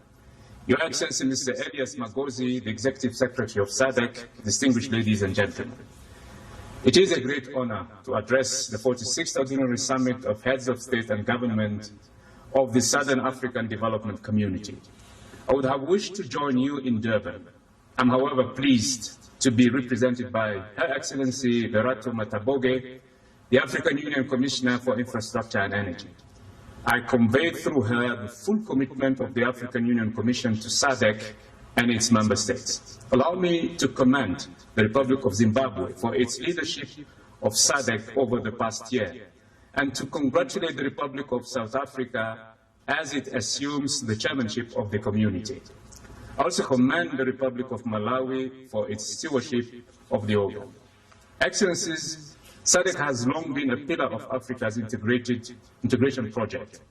Its contribution to peace and security, regional integration, infrastructure, development, and economic transformation extends well beyond Southern Africa and contributes directly to the realization of Agenda 2063. I'm therefore particularly encouraged by the strengthening of cooperation between the African Union Commission and SADC. In line with the 2021 revised protocol on relations between the African Union and the regional economic communities, our collaboration has become more regular, substantive, and operational. We have seen this in our closer coordination on peace and security challenges, including in the Democratic Republic of Congo and Madagascar. Consultations between the leadership of the African Union Commission and the regional economic communities have also become more regular, while our mid-year coordination meetings are increasingly focused on substantive issues of coordination, implementation, and complementarity. We must build on this progress. More than 3 decades ago, the Abuja Treaty recognized that Africa's integration would be built through its regional economic communities. Our responsibility today is to make that architecture work more effectively. This requires greater clarity of responsibilities, stronger complementarity, and less duplication between the African Union, the regional economic communities, and member states. This is why completing the ongoing exercise on the division of labor is so important. Its effective implementation should provide a clearer framework for determining responsibilities and ensuring that our respective institutions reinforce one another. This is not simply an institutional exercise. It is about making our union more effective and ensuring that our decisions translate into concrete results for the African people. I therefore welcome the increasing involvement of member states in this process. Excellencies, SADC is already making an important contribution to this effort. As chair of the Inter-Regional Economic Community Coordination Platform, SADC is helping to strengthen cooperation among Africa's regional economic communities and regional mechanisms. Its contributions within the ABSA platform is also helping to strengthen synergies between our continental governance, peace and security architectures. I wish in this regard to recognize the valuable work of the SADC Permanent Representation to the African Union in Addis Ababa, whose sustained engagement has contributed to the closer cooperation we see today. The challenges facing Africa increasingly transcend national and regional boundaries. Our response must therefore be equally coordinated. A strong African Union needs strong regional economic communities, and strong regional economic communities needs an African Union capable of ensuring continental coherence and advancing our common priorities. As South Africa assumes the chairmanship of SADC, I look forward to working closely with His Excellency President Cyril Ramaphosa and the other heads of state and government of the region to further deepen this partnership. Together, let us build an African institutional architecture that is clearer in its responsibilities, stronger in its coordination, and above all, more effective in delivering for our peoples. I wish you fruitful deliberations and every success for this 46th Ordinary Summit. Long live SADC, long live the African Union, and long live Africa. I thank you.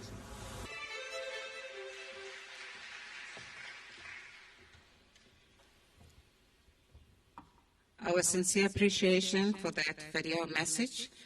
Your Majesty, Your Excellencies, we will now listen to a statement from His Excellency, Mr. Clever Gatete, the Executive Secretary of the United Nations Economic Commission for Africa. Your Excellency.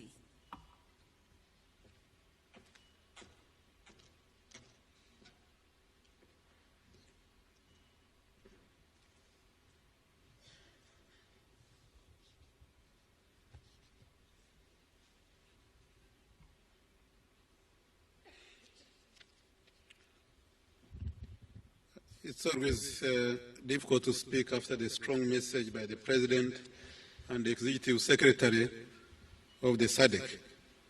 Your Majesty King Mswati III of Eswatini, Your Excellency Cyril Ramaphosa, President of the Republic of South Africa and the incoming chairperson of SADC, and our gracious host, Your Excellency Dr. Emerson Mnangagwa, President of the Republic of Zimbabwe and the outgoing chair of the SADC, Excellencies, heads of state and government here present, honorable ministers and heads of delegations, Your Excellency Reyes Mahosi, Executive Secretary of SADC, distinguished ladies and gentlemen. It is a pleasure to join you today at the 46th Ordinary Summit of SADC heads of state and government. I commend the government and people of South Africa for their warm hospitality and congratulate SADC Secretariat under the leadership of the Executive Secretary Elias Mahosi for convening the summit under the crucial theme, resilient, sustainable and inclusive industrialization through infrastructure development, agricultural and critical minerals transformation in pursuit of a just world. Your Excellency, our meeting takes place at a critical time in the world. Technological innovation, climate crisis, shifting geopolitics, and the configuration of global supply chains are reshaping trade, investment, and industrial production. Meanwhile, development aid is declining. Concessional resources are becoming scarce, and borrowing costs are rising.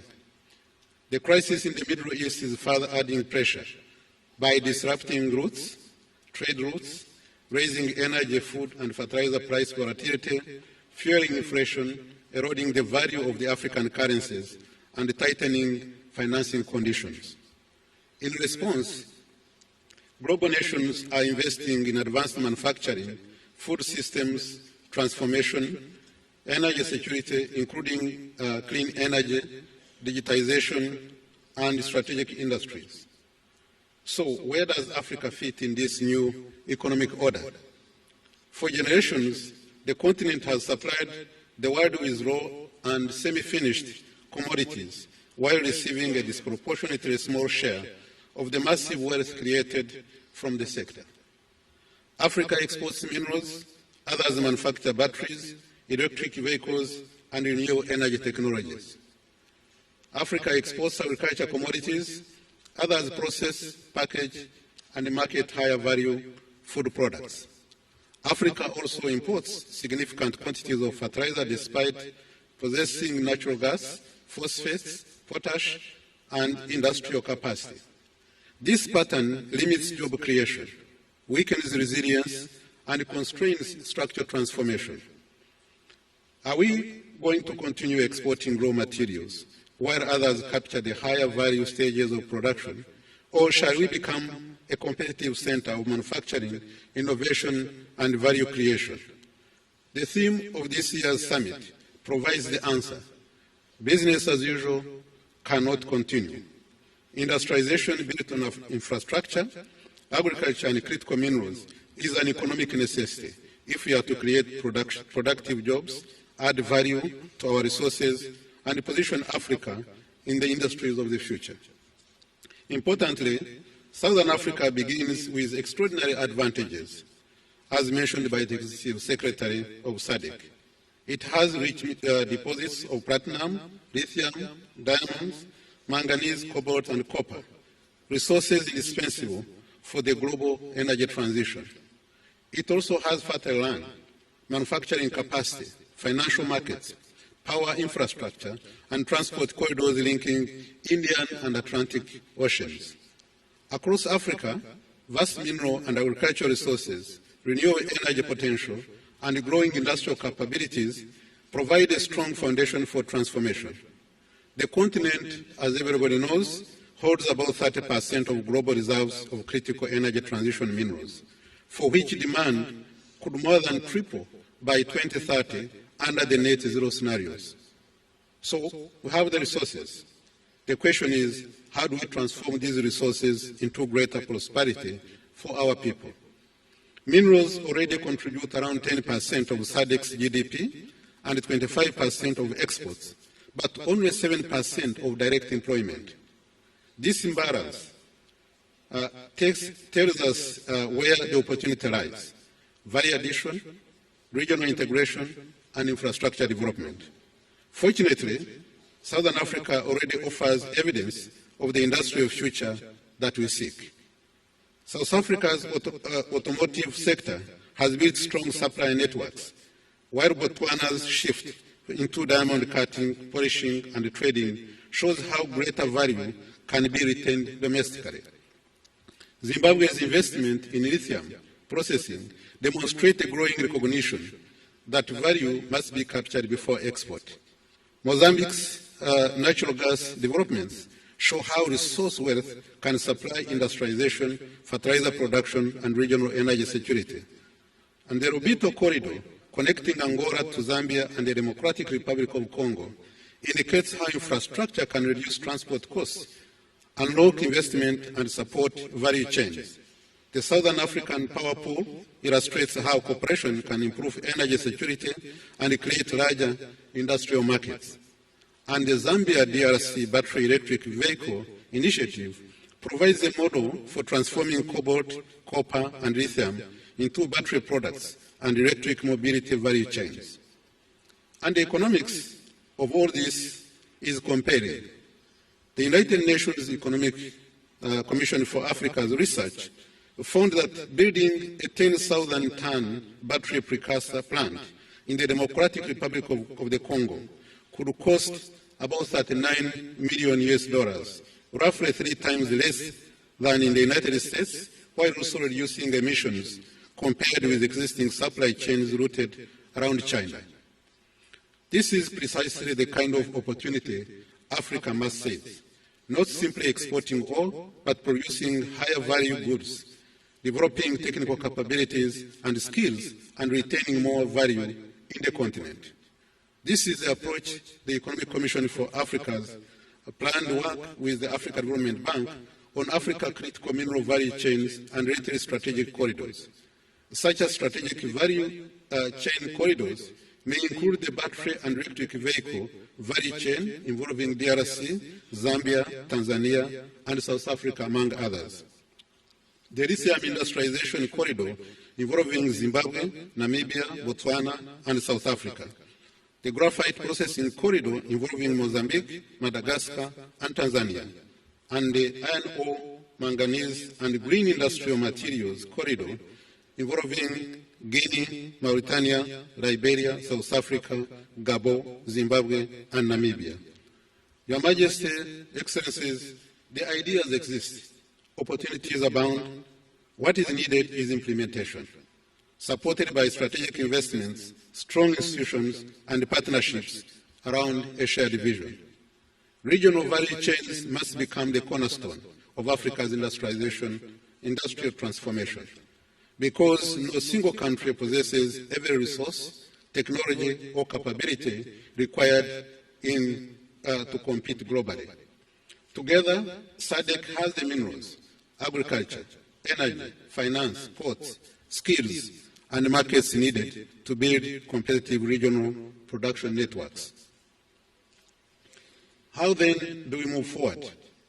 Allow me to suggest, among others, 6 priorities. First, we must mobilize financing and partnerships at scale. Governments must lead, but cannot finance this transformation alone. Development finance institutions, sovereign wealth funds, pension funds, the private sector and partners must prepare bankable regional projects in energy, transport, industrial parks, logistics, digital infrastructure, and agro-industrial development.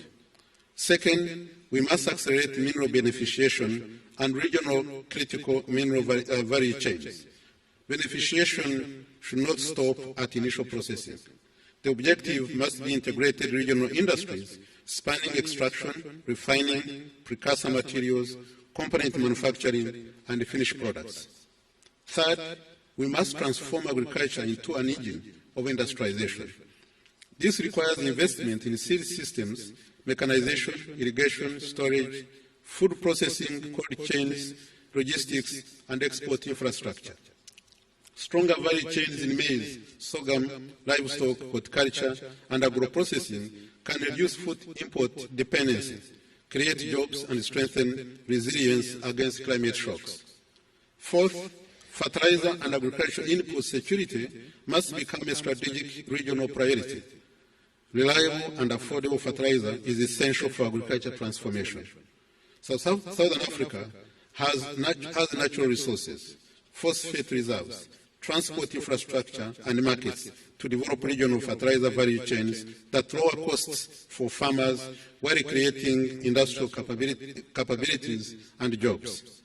Fifth, we must strengthen regional value chains through the Africa Continental Free Trade Area. Minerals may be found in one country, energy in another, manufacturing capability in a third, and consumer markets across the region. The Africa Continental Free Trade Area provides the framework to combine these advantages by reducing trade barriers, improving customs efficiency, and facilitating cross-border investments. And sixth, we must accelerate investment in energy and enabling infrastructure as mentioned by the President. Industrialization cannot flourish without reliable, affordable, and sustainable energy, efficient transport networks, and modern digital technology, connectivity. Building on the Southern African power pool, the region should expand generation, strengthen transmission interconnections, and accelerate investments in renewable energy, hydroelectric power, gas to power, and battery storage. Your Majesty, Excellencies, Southern Africa does not need to start from the scratch. If the region combines critical mineral wealth with regional energy markets, fertilizer production, modern transport corridors, and competitive agricultural value chains, it can become not only the supply of raw materials, but a center of industrial production and food systems transformation. The pathway is clear: implementation at scale, coordinated regional action, and sustained investment in what is required.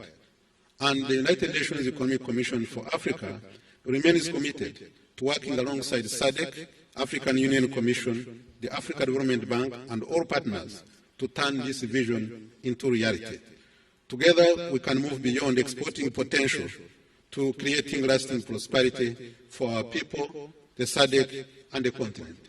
I thank you very much for your kind attention.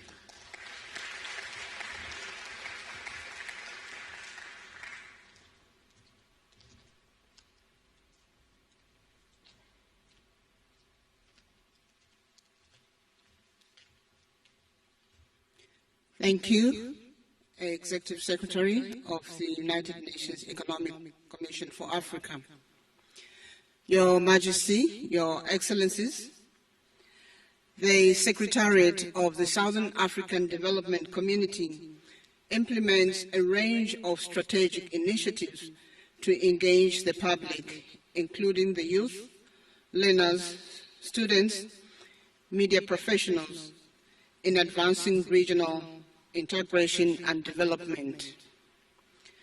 Among these initiatives are the SADC Secondary School Essay Competitions, Tertiary Institutions Essay Competition, and the SADC Media Awards. These initiatives promote awareness of SADC and also encourage creativity, critical thinking, and recognize excellency in storytelling of the SADC story. At this point, we will now announce the winners of the 2026 SADC competition. We're going to start with the secondary school essay competition. We will flag the winners on the screen as I announce them. For the SADC secondary school essay competition, the winners are as follows. The third position, we have Mr. Siamboga Makoba from South Africa.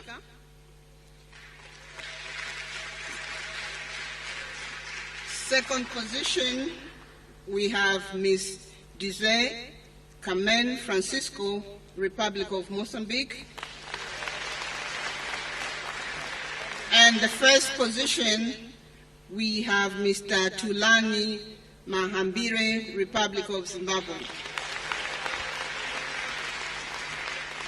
I'll move to this 2026 SADC Tertiary Institution Essay Competition.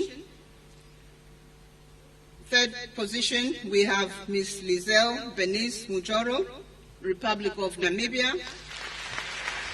Second position, we have Ms. Yambikani Botoman, Republic of Malawi. And the first position, we have Ms. Vuyelwa Karabo Simelani, Kingdom of Eswatini. And for the 2026 Media Awards, I'll start with the print category. The second position goes to Mr. Aurelio Janeiro, Republic of Angola. And the first position goes to Mr. Pilatos Mungwambe, Republic of Mozambique. Television category, second prize goes to Mr. Delphine Analceto Uwantuan, Mozambique. And the first position goes to Ms. Elago Ndapeiwa Shitatala, Namibia. Photo category, second position goes to Mr. Siabulela Duda, South Africa. I think he's in this room. And then the first prize goes to Mr. Dome Aseno Semedio, Angola. And finally, with radio, we have the second prize going to Mr. Sikaka Riabohile, Gladys, South Africa. And the first prize, Mr. Horacio Ramoy, Mozambique.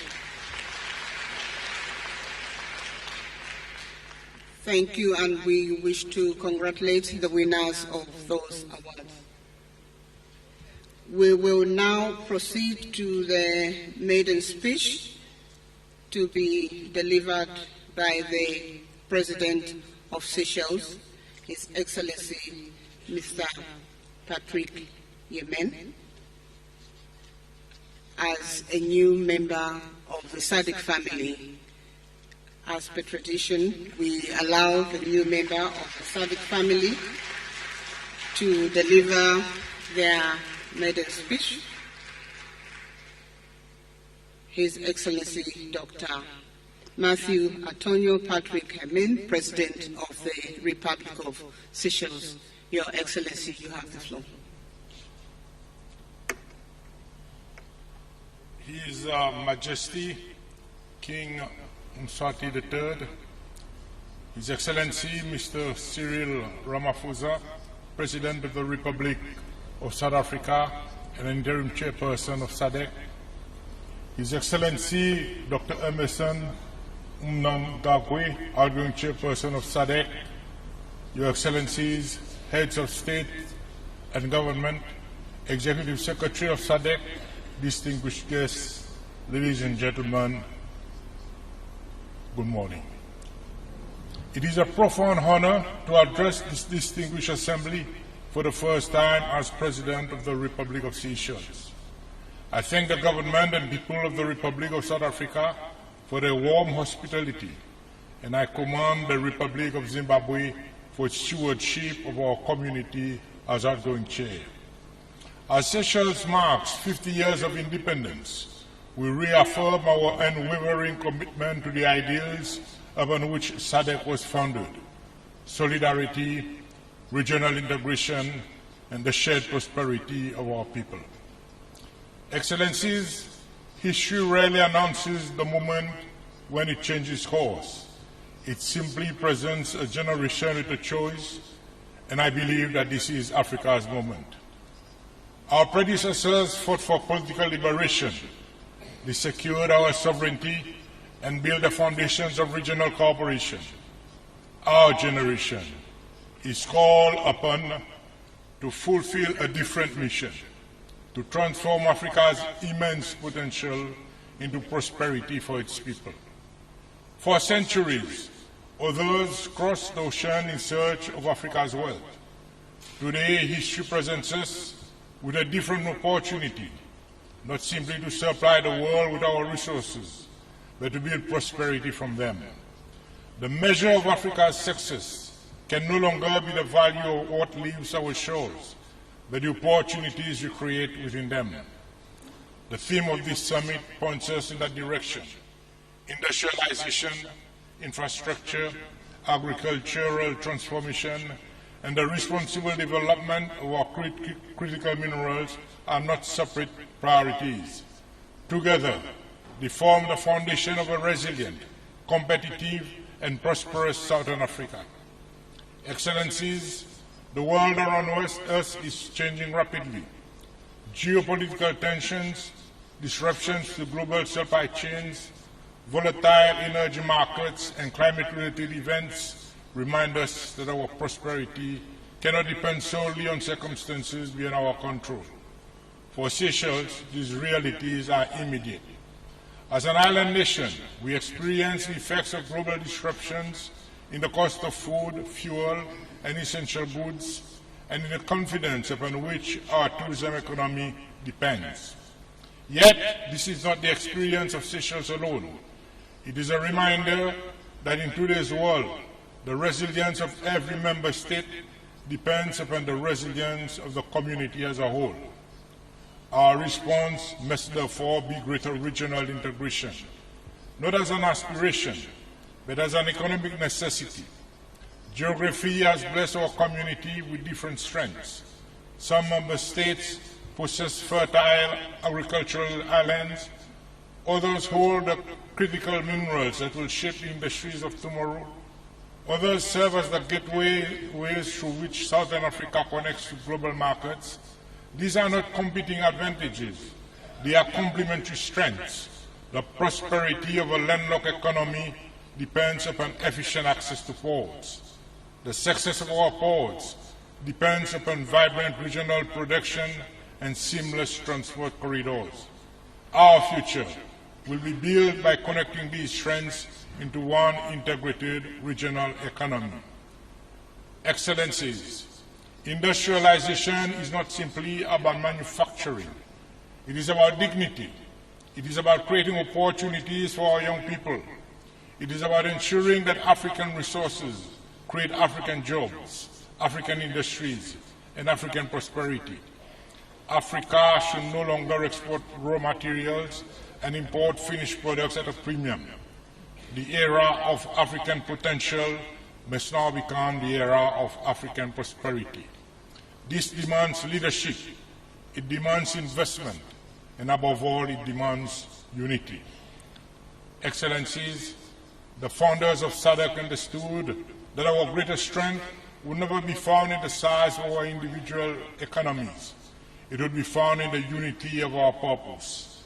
That truth remains as relevant today as it was over 4 decades ago. History will not judge our generation by the speeches we delivered or the declarations we adopted. It will judge us by whether we had the courage to transform our resources into opportunity, our integration into prosperity, and our shared vision into tangible progress for the people we serve. Africa's greatest resource has never been beneath its soil. It has always been the determination of its people. If we unite that determination with visionary leadership, sound institutions, and bold economic transformation, then the next chapter of global development will not simply include Africa, it will be shaped by Africa. And my country, Seychelles, stands ready to play its part. I thank you, ladies and gentlemen.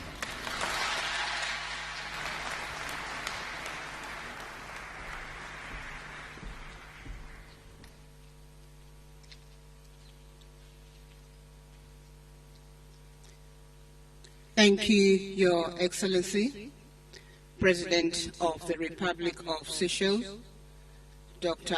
Matthew Patrick Hemen. We're now going to transition into the handover ceremony, where we will witness the Republic of South Africa assuming the chairpersonship of the Southern African Development Community. At this point, I now have the honor to humbly invite His Excellency Dr. Emmerson Dambozo Mnangagwa, President of the Republic of Zimbabwe and the outgoing chairperson of SADC, to deliver his statement, and thereafter we will witness the handover. Your Excellency, President Mnangagwa, you have the floor.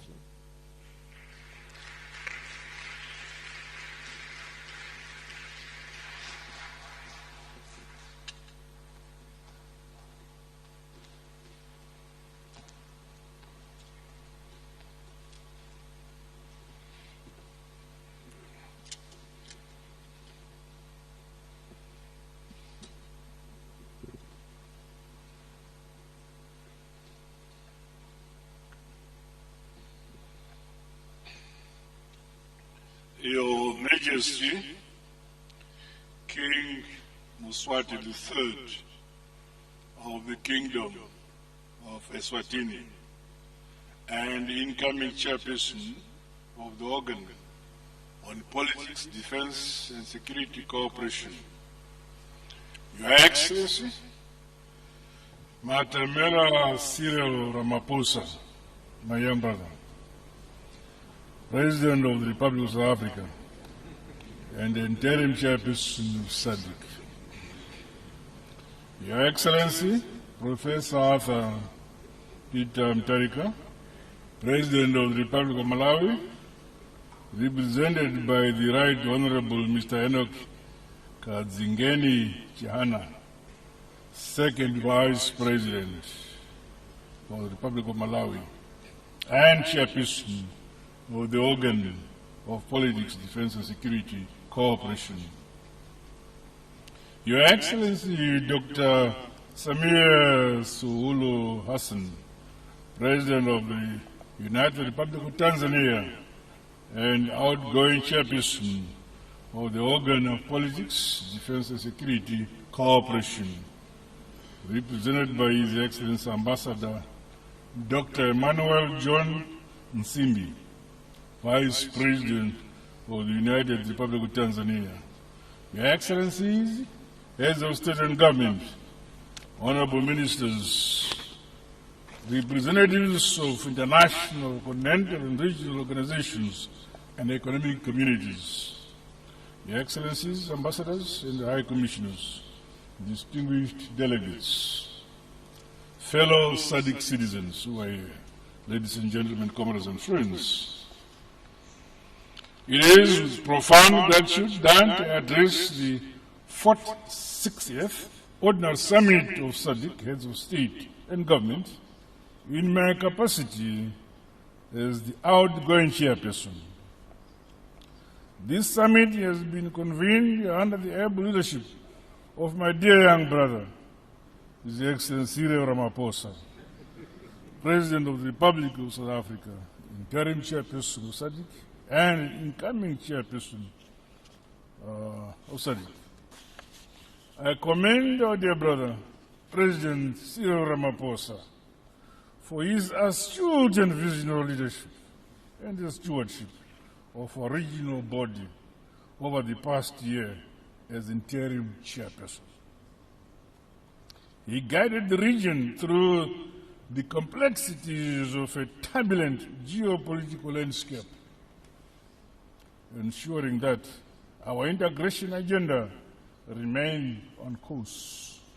However, it is with a deep sense of loss that I acknowledge the passing of two towering figures of our continent, former President Festus Mogae of Botswana and the former acting President Guy Scott of Zambia.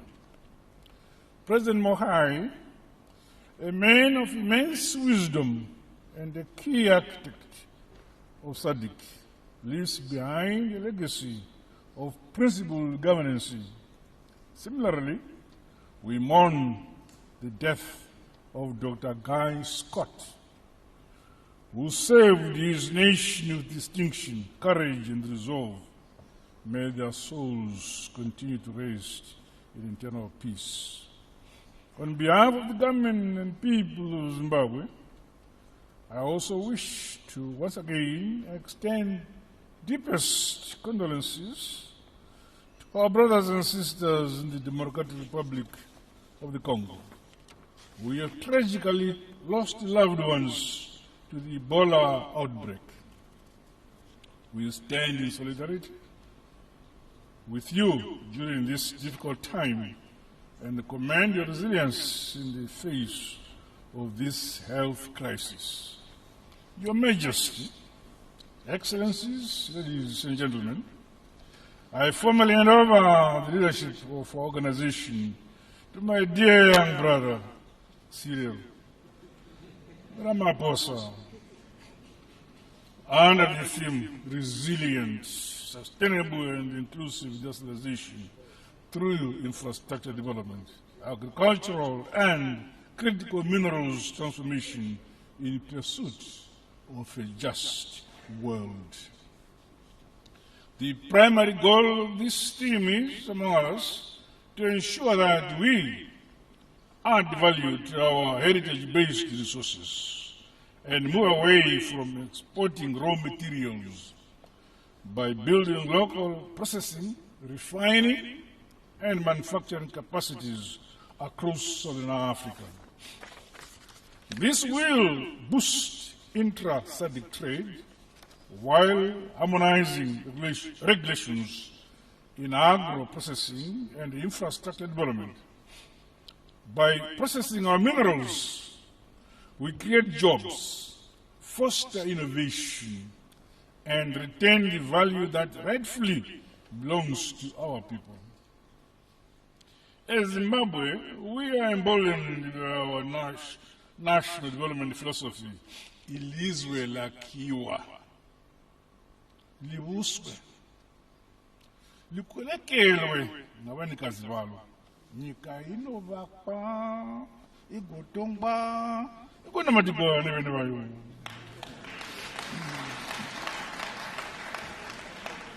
This timeless truth entails that nations, cities, and regions are built by their own people. This is, by and large, our rallying call for self-determination. By placing our people at the core of our development agenda, we ensure that the wealth of our region benefits our citizens and improve their quality of life. While we value our international partnerships, experience and hindsight have shown the increasing need to reduce over-reliance on external funding, which has the risk to compromise our sovereignty and national priorities. We must therefore build and enhance our own financial and industrial capabilities. The operationalization of the SADC Regional Development Fund is timely and remains a cornerstone for our developmental agenda and strategy. I commend the progress realized to date and appeal to those member states who are yet to sign or ratify this critical protocol to do so. Our people are an important resource to build our region. We must empower them through education and skills development.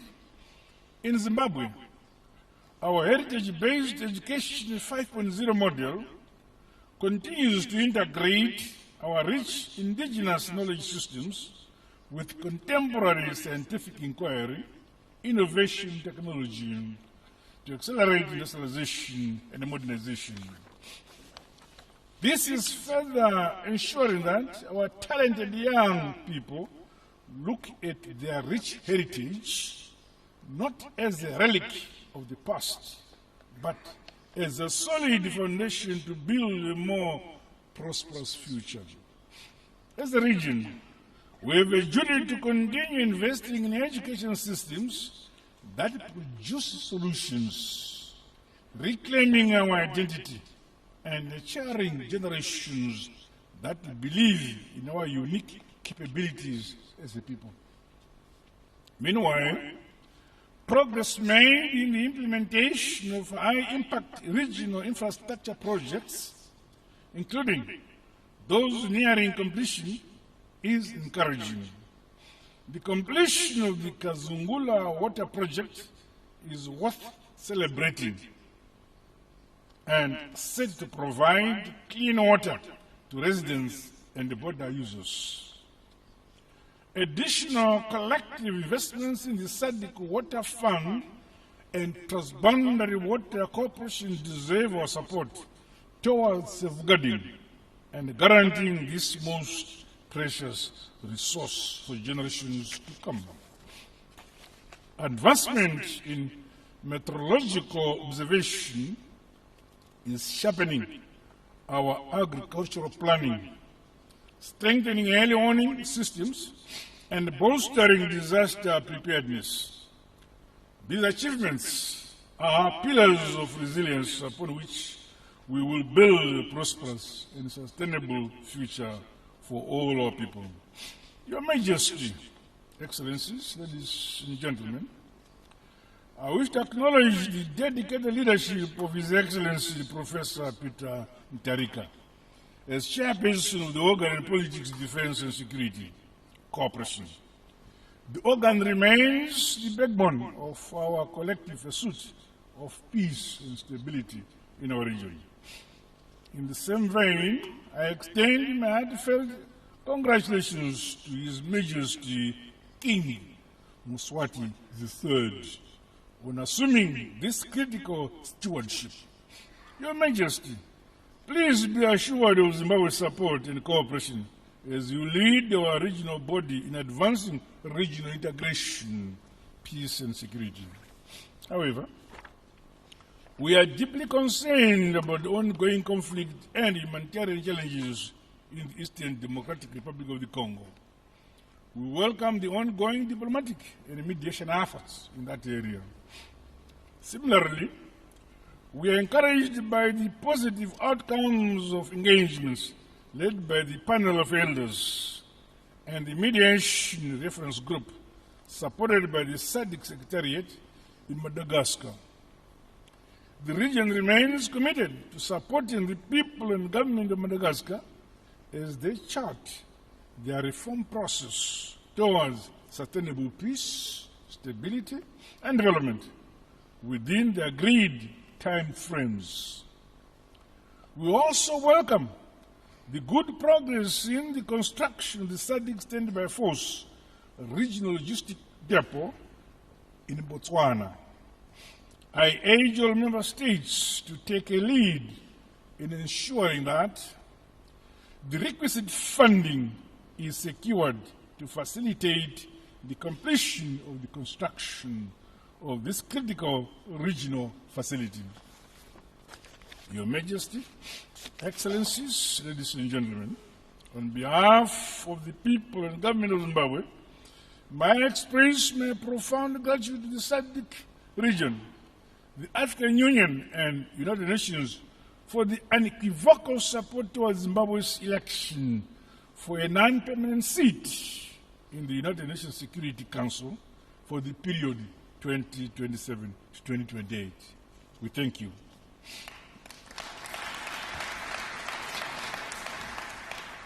The endorsement of our bid was a vote of confidence in Zimbabwe's commitment to the principles of peace, dialogue, and international cooperation. This seat is not for Zimbabwe alone. It is a seat for the SADC region, along with the broader African continent and global south. We shall serve our tenure with integrity and use the opportunity to advance peace and justice, as well as dialogue, inclusivity, peaceful solutions, and a shared prosperity anchored on sustainable development industrialization, and modernization. In the same spirit, let me take this opportunity to thank you all for the continued solidarity and support you are extending to Zimbabwe as we endure the unjust unilateral sanctions imposed on us by some stupid Western countries. We reiterate our call for the unconditional removal of these sanctions. Your Majesty, Excellencies, ladies and gentlemen, allow me now to officially hand over the mantle of leadership of organization to His Excellency and young brother, President Cyril Ramaphosa. I am confident that under his astute leadership, guided by the principle of Ubuntu and the indomitable spirit of SADC, we will overcome any challenges towards building the future of our people, the future our people deserve.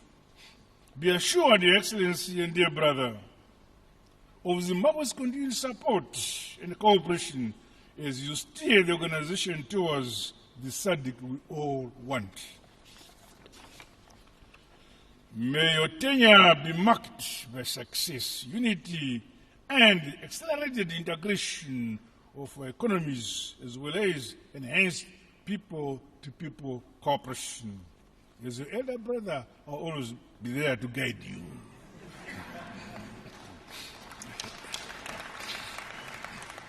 I wish the Southern African Development Community a happy and memorable SADC Day. Live long SADC, live long our unity, live long our solidarity. God bless you all. God bless SADC.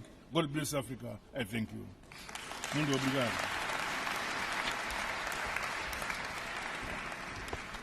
Thank you, Your Excellency, Dr. Emerson Dambuzo Mnangagwa. Your Excellency, we would like you to remain on the podium so that you be handing over the chairpersonship. Now I invite also His Excellency, President Cyril Ramaphosa, to come to the podium to receive the instruments of power as the chairperson of SADC. Your Excellency, you may proceed to the podium. The Executive Secretary of SADC, may you also proceed to facilitate the handover.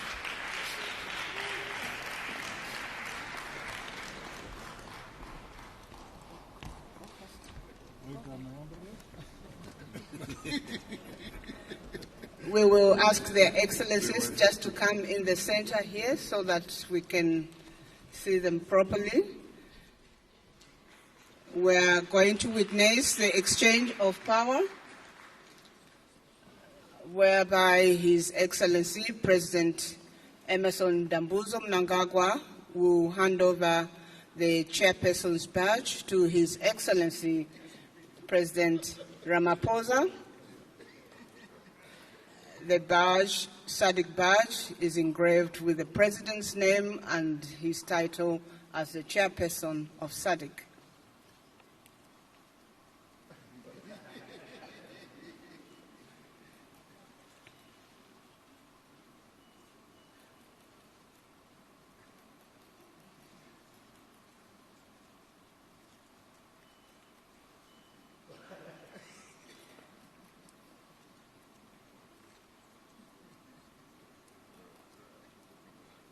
After receiving the chairperson's badge, His Excellency President Ramaphosa will also be given the gavel, one of the instruments of symbolizing that he's now the chairperson of SADC.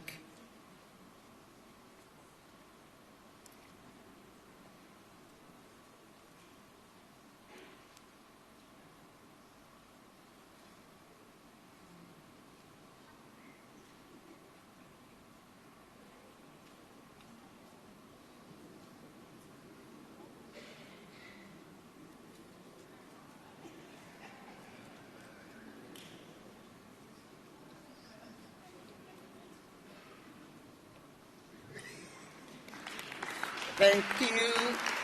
We will now also see the chairperson receiving the gavel.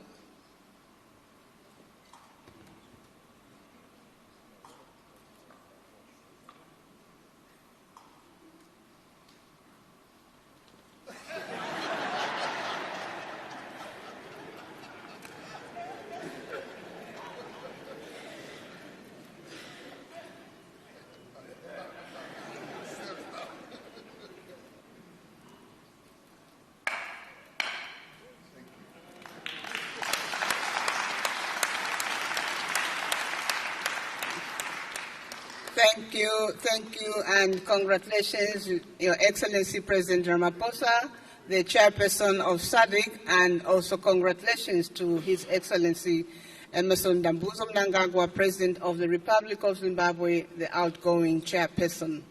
We will now have an acceptance statement by the chairperson, His Excellency President Ramaphosa, who will deliver his acceptance statement. Thank you.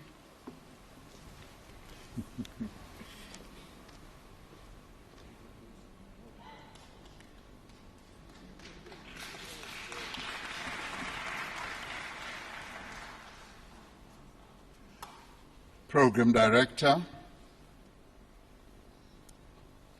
Your Excellencies, Heads of State and Government, Your Majesty, I'd like to stand on the protocols that have already been recognized and pronounced on. On behalf of the government and the people of South Africa, I accept the responsibility of assuming the chairpersonship of the Southern African Development Community. We do so with profound humility, a deep sense of duty, and an unwavering commitment to the peoples of Southern Africa. South Africa regards this chairpersonship not simply as an honor bestowed upon our country, but as a responsibility entrusted to us by our region. We accept it conscious of the debt of gratitude that South Africa owes to the countries and the peoples of Southern Africa.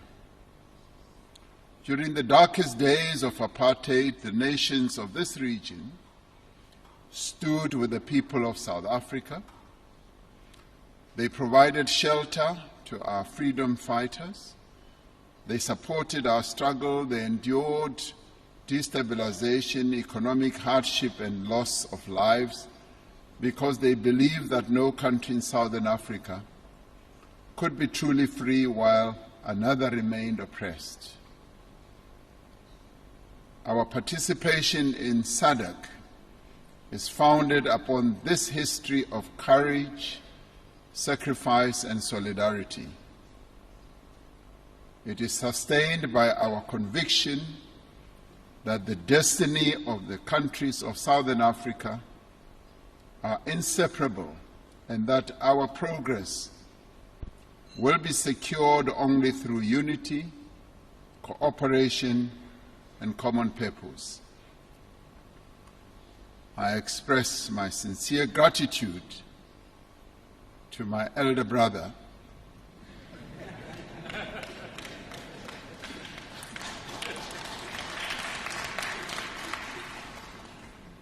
and Your Excellency President Mnangagwa. I should tell you that His Majesty King Mswati III and I were in conversation this morning, and we wondered what you are taking to still remain so young. And that brings into question my continued deference to you as my elder brother. But you remain my elder brother, and would like to thank you for your chairpersonship of SADC, for your leadership, and the stewardship of our community. We thank you for the progress that has been achieved during your tenure and for the firm foundation upon which we will continue to build. I also express our appreciation to the SADC Secretariat under the leadership of the Executive Secretary, Mr. Elias Mahosi, for his dedication to the work that he has been given in advancing the programs and the transformation agenda of our community. During South Africa's chairship, we will work closely with every member state, guided by the principle of sovereign equality, mutual respect, solidarity, and consensus. We will build upon the previous chairpersons and the work that they did to advance the implementation of the SADC Vision 2050. Our foremost responsibility will be to improve the lives of the peoples of Southern Africa. We must deepen regional integration so that goods, services, capital, skills can move more efficiently across our borders. And we will work to strengthen the value chains in our region to expand the intra-African trade and mobilize investment in infrastructure. We have made tremendous progress in this regard, and we will be building on what has already been achieved. And we will do everything to work together to advance industrialization agenda, and we will place young people, women, entrepreneurs at the center of our region's economic transformation. At the same time, we will continue to safeguard peace, security, democracy, and stability. The strength of SADC lies not only in its institutions or its agreements, but it lies in the solidarity of its member states. South Africa will therefore approach this chairpersonship as a servant of the region. We will listen, we will consult, we will seek consensus. Above all, we will work with every member state to translate our shared commitments into visible and lasting progress. The most fitting way for South Africa to honor the sacrifices that people in this region made for our freedom is to dedicate ourselves to the freedom, dignity, and prosperity of all. As we accept this responsibility, we wish to congratulate the Republic of Zimbabwe for acceding to the non-permanent seat of the United Nations Security Council. And we have every confidence that Zimbabwe will represent not only our region but the entire continent in the various deliberations at the United Nations. And when President Mnangagwa goes to the United Nations General Assembly meeting in September, we will know that he is carrying the entire continent, not only SADC, on his shoulders as he represents us.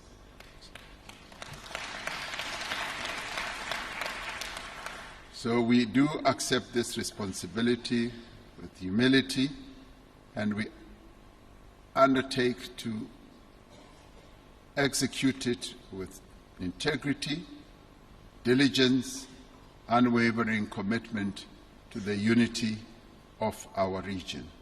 So we will work with every member state, and thank you very much for bestowing on us this honor, and we accept it once again with the humility. Thank you very much.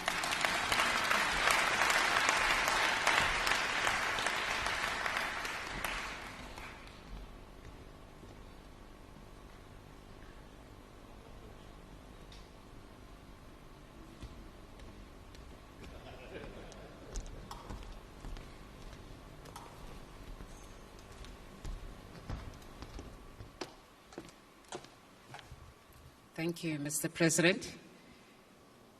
Your Majesty, Your Excellencies, this concludes the opening ceremony. In your honor, Your Excellencies, luncheon will now be served in the interest of time, and then we will then commence with the closed session. I thank you.